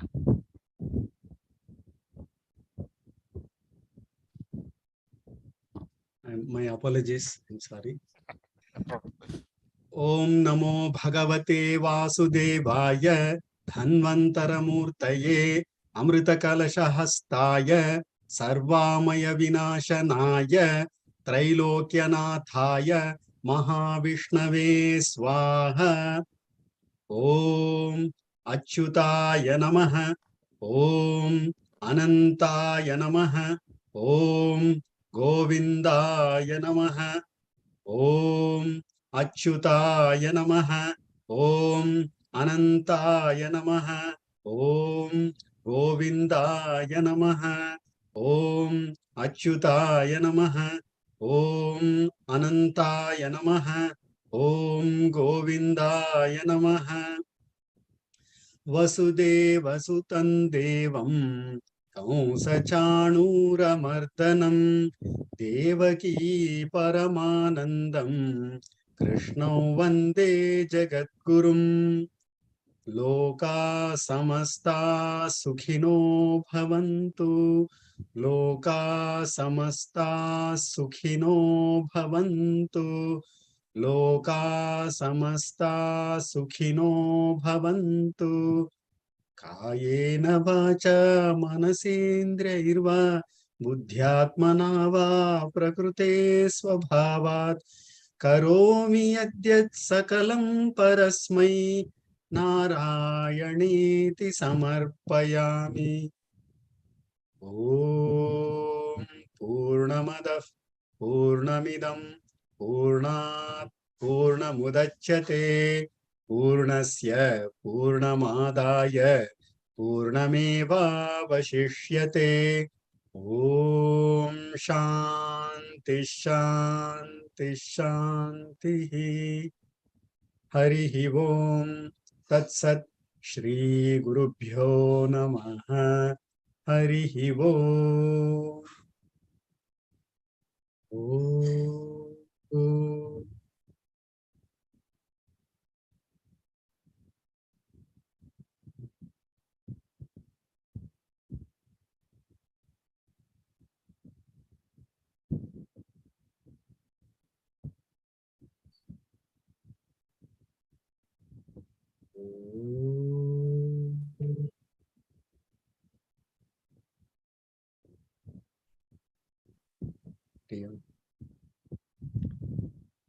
Hari Om. Yeah, thank you, Srihari.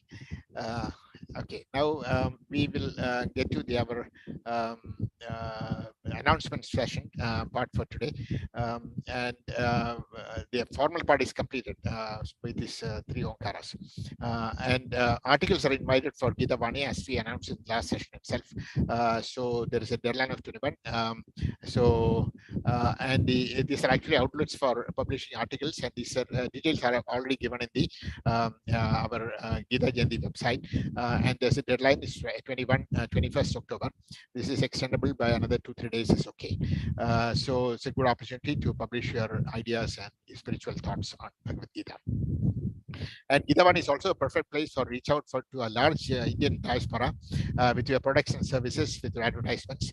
So for details, you can also check our website gitajanti.org.sg, or you can email to gitavani.sg@gmail.com, or WhatsApp message to 93890407 and 94886363. So the next announcement is on Bhajan Sandhya. This is on the 30th of October between 6 to 7 p.m. over Gita Jayanti's Facebook page and YouTube channel, free admission. So basically 1 hour or a little less than 1 hour, maybe between 45 minutes to 1 hour. And this time it will be done by Dr. Bhagyamurthy, one of the very, very well-known Carnatic music singers of Singapore. And she and her students will be leading this Bhajan session.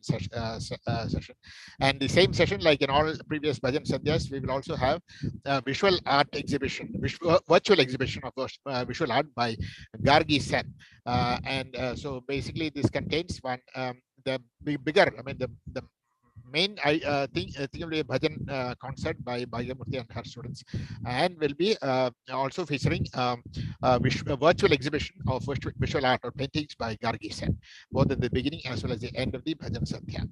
And the next thing is we want to talk about is the Likhit Gita Samarpan. It's a new initiative that's given from Gita Jayanti, where everybody can actually write the Bhagavad Gita in your own preferred language, and submit at the altar on the 4th of December at the Mokshada Ekadashi, so that in front of the altar, and then take it back with the vibrations from all the 400 people who are chanting the Bhagavad Gita in full. And the next announcement is on the Sampurna Gita Parayan. Also, this is happening on the 4th of December. So from 8 o'clock onwards at PGP Hall. I would like to have something large number of chanters, at least 500 chanters we would like to have 500 chanters chanting the whole Bhagavad Gita. As usually in the previous years also, we've done the full Bhagavad Gita chanting on this particular day, which is believed to be the day in which Bhagavad Gita was actually revealed to this world. There is a registration link, and for the registration, please do go to this gitajayanti.org.sg. And the link is also given at the thing here. This is a bit.ly GJMEP22.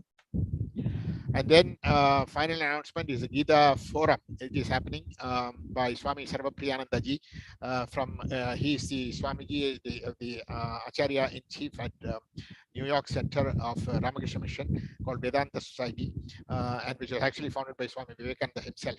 And he'll be delivering multiple lectures here. On the 3rd of December, we have a talk on enlightened life based on chapter 2 of the Bhagavad Gita. Then chapter 5, 5th December, 6th and 7th December, we have 3 talks on the divine nature, practices for enlightenment, and further practices, all based on chapter 13. And all these sessions are going to be at PGP Hall again, 7 p.m. Singapore time on all the days. And food will be served. Bhajan prasadam dinner will be served. And all the talks are free of cost, and physical talks. So please do come. They will not be live streamed. So because to facilitate people to come to the actual event, they will not be live streamed. So these are the announcements for today. Already announced.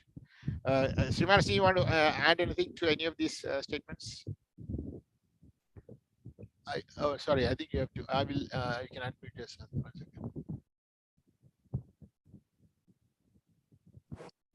Yeah.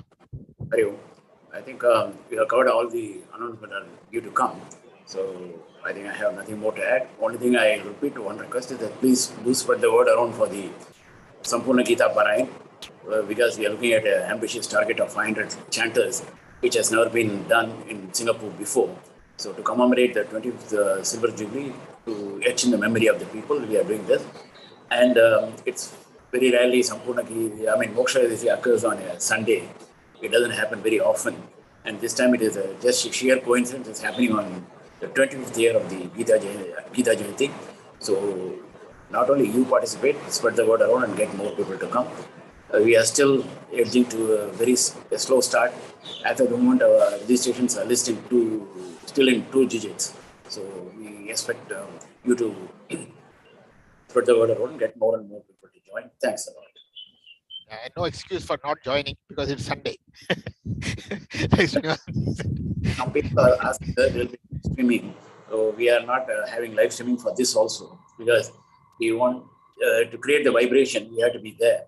So that's the reason why we are not going to have a live stream for this. So please do come on the occasion. And Added bonus will be, which is Krishnamurti has not mentioned earlier, is Swami Sarvapriyananda will be there for a while, and we are requested him to give us brief talk also on the date, time permitting. So if you do not know what time it is going to be, so please do come at 8 o'clock.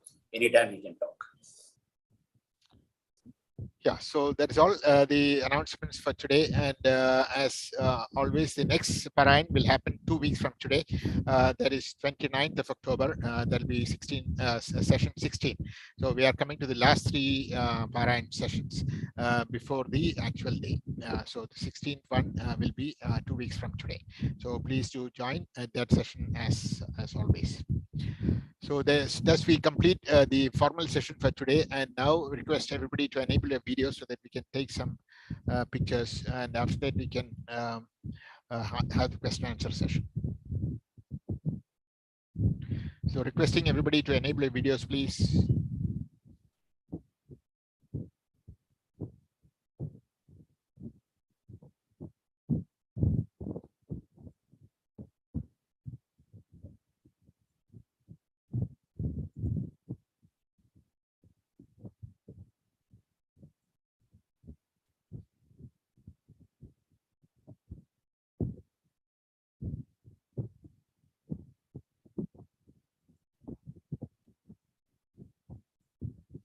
Yeah. Thank you so much for the video sessions. Now you can actually unmute and ask questions to Balaji, who is here. He gave us a very beautiful talk on the very beautiful chapter 16.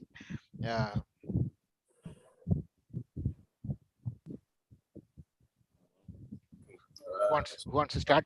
I have a question to start with, but let me wish you all a happy Diwali, because I think the next session will be a post Diwali. So wishing you all a very happy Diwali now itself. All the best for the coming new year also. The thing I have is that is there a correlationship between the 3 gunas and devas and sampad? How you correlate that? Because of course, it's easy to say Satvika is deva qualities and Asura is mixture of rajas and tamas, or how do you connect it? How do you connect it? Thank you, Srinivasanji. Swami Paramathananda, in his introductory talk to this particular chapter, has explained very clearly this chapter is all about, generally people are ragadvesha, he says. So there are people who go with very strong likes, who are the rajasic people, and there are people who have got very strong dislikes. They seem to hate everything in the world, and they go for desha pradhana. So they are tamasic. So he says this chapter is, we can link it back very easily, that the Rakshasas are the ones who are tamasic. The Asuras, because there's still a mix in them, they are the ones who are rajasic. And of course, the Devas are sattvic. That's the simple link that he's given. But he says in this particular chapter, Lord Krishna is not dwelling so much on the Rakshasas per se, but he has mixed up both the Rajasic and Tamasic to talk about, when he says Asuric, it's actually a mixture of both. So the answer is yes, Sattvas are Devas.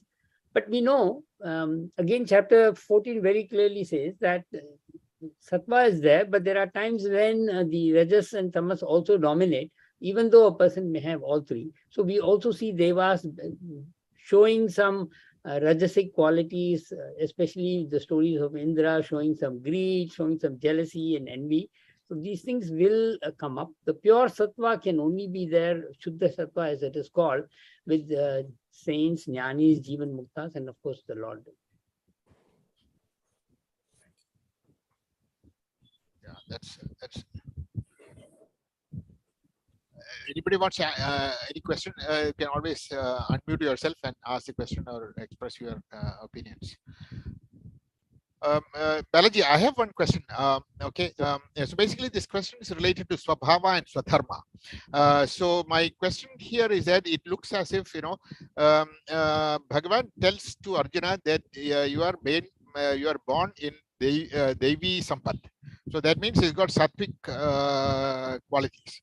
But his Swadharma is actually, there is a Kshatriya.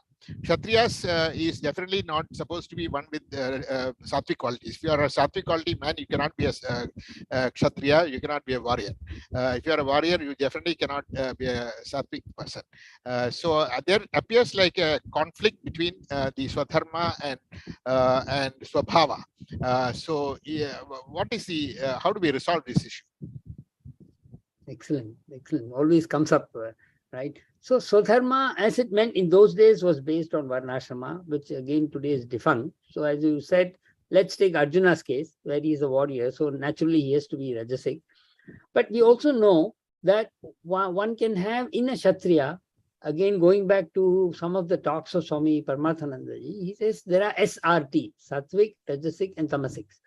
So we are composed of all these things, and he has actually linked it back to each of the varnas. Like if he says, if you take a Brahmana, predominantly they should have Sattva more. So he calls it SRT, Sattvic, but also with a blend of Rajasic, because they need to be active. They need to do something to go ahead and promote the Dharma, teach everyone. So they need to be active, and very low Tamasic in them, because Tamas is also needed. We cannot completely get away, because we need to rest and we need our sleep. We need certain times to be in a recreational mode, but it should also be driven by Sattvic. So Sattva will dominate.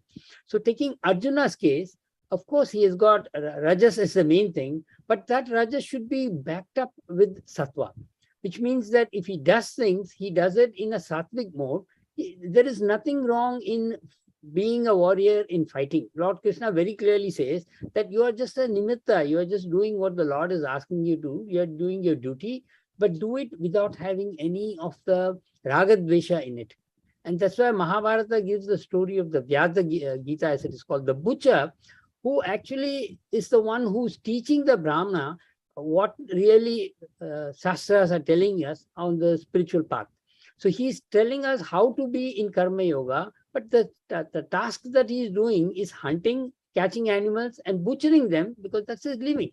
So no questions between, the link is there, but whatever you're performing, whatever is your Swadharma, the call of life based on your the patra, kala and the desha, the role, the situation and the time, it has to be done in a sattvic mode. And the Gita is all about teaching Arjuna that how he can carry out his duty as a warrior, but in a very sattvic mode, where he even he's encouraged to become a gunatita, because he says you have to think of God and be an instrument and do what you're doing. So you become a karta. So you actually become a non-doer and still perform what you need to do. So that's how I would link it up. Does that clarify? Yeah, sort of. Ajeshji, want to answer this question? Thank you, Krishna ji. First of all, I just discovered when you're talking about SRT, the logo SMRT has all the three modes. SMRT has Sattvic, Rajasic, Tamasic, and M we can interpret as mode. So look at it. Singapore is so Bhagavad Gita centric, right? So about all these Sattvic, Rajasic, Tamasic, and your question about Swadharma and Swabhava, the spirituality is always so contradictory. For example, the messages of Bhagavad Gita are so full of complex situations where God says, I reside in you, and in the next verse says, I don't reside in you, right? So that's how we have to look at, some places Swadharma is highlighted as such an important feature of our personality that Sri Krishna even says that it's better to lose our life than not to follow Swadharma. And since Sri Krishna at the end of Bhagavad Gita is telling, discard all the dharma. So who can interpret all this? Only we have to go in the shelter of the Guru. What I learned from my Guru is when he's telling discard all the dharma, he's asking us to discard all the ritualistic dharma. And what he's asking us to adopt is the bhakti dharma. That is the ultimate message of Bhagavad Gita. And I know, Shri Krishna ji, you and I believe in bhakti marg. So my answer is always the same, that when we do bhakti, we address Swadharma, we address nature, we address everything. Otherwise, Sri Krishna himself is telling, Name vidu surgana prabhavam namaharshaya. Even the great sages and Viraspati and Saraswati also cannot know me. So where is the question of understanding all this?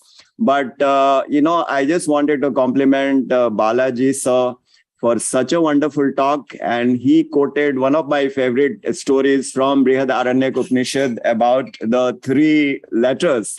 The. That is such a transformational story where one the is interpreted by the guru of Danavas, which is Shukracharya. This is what Naradji meant. He meant, this is what Brahmaji meant. The for you is Namatvam, Dhamma. You have to become, as Balaji sir said, you have to become, controller of your senses. You guys are doing so much of bhog. So for you, it is Dhamma.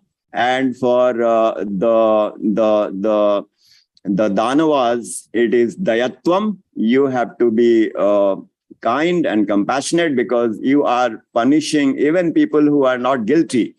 And for the humans, the message is Daya. So such amazing anecdotes are there in our scripture. So thank you so much. There's so much for me to share because I, could hear all my favorite shlokas, Abhyam, Sattvam, Sansuddhe, those 26 qualities. But finally, I just want to conclude that for me, the answer comes from the Bhakti Marg. Bhakti is like watering the roots of the tree. When you are watering the roots of the tree, you don't worry about watering the other parts of the tree. Similarly, when we do Bhakti, all these qualities, they get addressed. Otherwise, the Maya, which is the cause for all these negativities, cannot be wished away without the mercy of the Lord. He makes it very clear when he says, Devi hi esha gunmayi mam maya duratteya mame vaye prapadyante maya metam tarantite. Thank you so much, Krishna ji, for giving me a chance to say my words. Your words are always very important because it comes from a very beautiful the devotional aspect. So it's so important to listen to devotion because without devotion, there is no meaning of all these things. I keep saying that, Krishna ji, since you highlighted that is the message of Bhagavad Gita, that is the message of Srimad Bhagavatam, that is the message of Bible, that is the message of Quran. So I quote from those scriptures, and I find Bhakti Marg is what is recommended, especially in Kali Yuga, Savai Punsa Paro Dharma Yatho Bhakti Radokchaje Ahaituki Apratihata Yayatma Samprasidati. Very clearly, Sud Goswami say, you want to mitigate the sufferings in Kali Yuga, become a Bhakta. That is what Sri Krishna says, Name Bhakta Pranashyati. He is not talking about Jnani or Yogi. Thank you so much. But Balaji, actually, I have a slightly different take on this, the same question that I asked, because what I feel is that while Lord Krishna talks about the Sattva, Rajas, and Tamas, and this Daivi and Sampat, actually he also in the same breath he tries to resolve the same problem. I think Lord Krishna himself has the same problem as that I asked. So basically, he knows very well that he is asking Arjuna to kill. So he is asking Arjuna to wage a war, which is definitely not in consonance with the ideas of Sattva and all those things. So I think he's actually trying to resolve this issue by introducing the concept of Siddha Prajna and Trigunadita, and Sarvadharma and Parityaja. So basically, what he's trying to say is that even though it is good to have Sattva as the preferred mode in a normal state of affairs, but for a person like Arjuna who is in a state of war, he should fight the war by going beyond the gunas, by going beyond this Sattva guna and Raja guna and Tamo guna, and become Trigunatita. In that state, you can do anything. You can wage a war, or you can do anything. All your actions become you become merely an instrument of the Lord. So that is how I think I feel that Krishna is trying to resolve this issue, this conflict between Sattva and what actually Arjuna has to do. So this is what I feel. I don't know. You can. You have nailed it, Krishna ji, because right in 245, second chapter 45, he says, Nais Trigunya Bhavarjuna. Triguna Yeah, Vishaya Veda Naistruganya. I was amazed to see that from the second chapter itself, Shri Krishna is telling Arjun become beyond guna, as you said, gunatit. In the chapter 14, he talks about the three gunas. When he says, prakasham cha, pravrittim cha. So first he describes what are sattva, rajasic, and tamasic, and in the next verse, in the verse 16, I think in the 14th chapter, he says, go beyond the gunas. So the answer is Suddha Sattva, the answer is Gunatit, and as you mentioned, already Krishna is telling Arjun that Tasmat Sarveshu Kaleshu Mamanusmar Yudhyacha. So when he is remembering Shri Krishna and fighting as a Kshatriya or whatever, he is already beyond Gunas, so the Gunas don't, come in the picture. So you basically have to transcend the Sattva Guna and the Rajo Transcend Guna. the Sattva. So that is the whole idea. I mean, The Sattva Guna will take us to the heavenly planets, because if we do Sattva Guna without Bhakti, so as per the rule, we have to spend the bhog in the Sattva, Guna, the Swargaloka. So the message of Bhagavad Gita is so clear. What do you say, Balaji? Do you think it makes sense? No, definitely. So the key to it is 1133, where he says, be a nimitta. So he says, you be a nimitta and do what you need to do, but I will take care of it. So there's a very interesting book written by one of the directors who was helming the Tirupati Devasthanam Trust. And the book's title itself is Na Aham Karta, where he has shown so many instances where when he tries to do something, the situation doesn't get rectified that easily. But then he realizes, what am I doing? The Lord is there. If he desires, it will happen. So he just prays to the Lord and he says, you guide me how to go about doing it in a total moment of reflection. Then he just carries on with whatever he thinks is the right action to do, with the full confidence that the Lord will take care of everything. So once you become a nimitta, then you do not become a karta at all. You become a karta because you are no longer doing any action. If you only do something, then you are in the sattvic, rajasic or tamasic mode. If you are not doing anything, and indeed it's just happening by the Lord, then where is the question of any gunas coming in? And that brings to the point about the 2.45, where he's asking Arjuna to rise above the three gunas, right? So ultimately, thy will and not my will be done, like the Bible says. That's what the key to the whole thing is. I think in a normal state of affairs, I think Sattva Guna is definitely preferred over Rajo Guna and Tatama Guna. But for a warrior, for such people, this is no more applicable. You should transcend. No, Krishnaji, if you recollect, in chapter 3, it talks about the role of Raja Rishis. And we also know those Maharajas who were ruling at that time, they always had an advisor, a Rishi. So the Rishi, with his knowledge, will advise the Raja how to carry on what they are doing. And that's how it went on. That's why we need a very good mentor in our life, in today's life, who will then advise us. And that mentor can be our guru who can advise us and lead us through the way. So without that, we will continue to allow the gunas and prakriti to rule our life. That's why the role of a guru becomes all the more important. Yeah, even Sri Rama had Vasishta, and all the kings used to have the Rajagurus, which are very important, which we don't seem to have nowadays. But anyway, this chapter seems so real to our today's world. This chapter 16, every verse that you read, it looks as if you are talking about today's world in every single verse. I mean, it is so like reliving whatever we are seeing all around us. So it is an unbelievable chapter actually. So and Krishna ji, we have studied so many theories of management, but 26 qualities written in 3 verses, this is beyond imagination, and all those qualities, achapalam, etc. Amazing.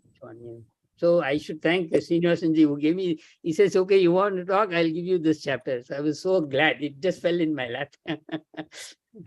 Every chapter of Gita is fantastic. More thing I want to say is that regarding the sattvic, even though one could be sattvic all the while, but it all depends upon the situation and dharma he has to practice.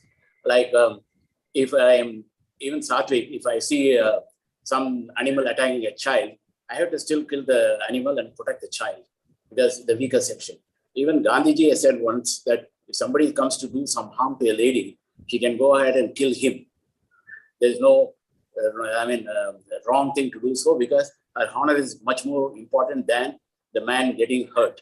So it depends upon like it should not, like it is a gunatita at that point, that the action is not done with any intention for the self-benefit. So that kind of things, I think it goes, even though it's Rajas or Sattvic, Rajas action comes in the Sattvic quality, it has to be done.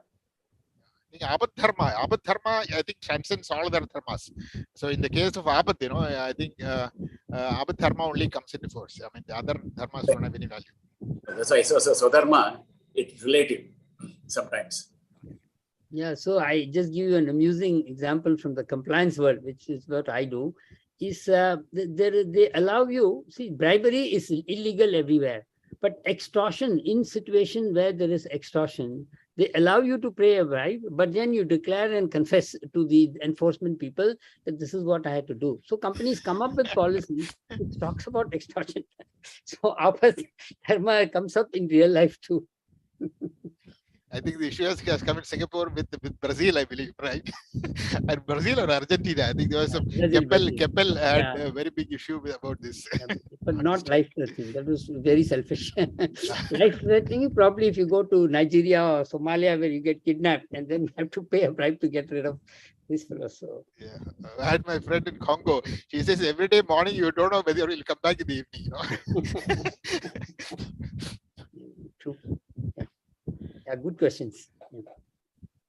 Yeah, anybody else? I think Sindhu and others, so many others are here. Anybody wants to ask any questions? Sri Hariji?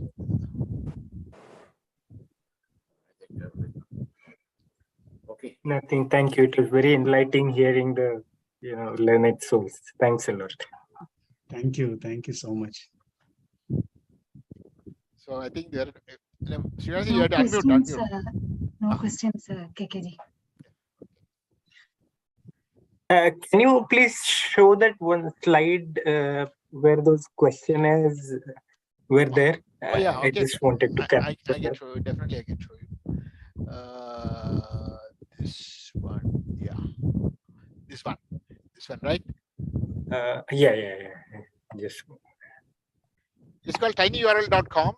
Gita mini quiz S15. That's all. The S you can replace by all other things. You will get the previous questions. Yeah. Okay. Thanks a lot. Okay, so if there are no other questions, I think we will come to a close today. Today is only 1:10, so a bit earlier than usual. So thank you, everybody. Thanks to our guest of honor for today, Sachin Ji, and also to our speaker for today, Balaji, who gave a very beautiful talk on this beautiful chapter, and also to all our wonderful chanters and all people who have participated in today's session. So we offer our gratitude to everybody, and also offering everything to the Lord Krishna as our offering. Thank you so much, and see you at next session. thank you. Thank you.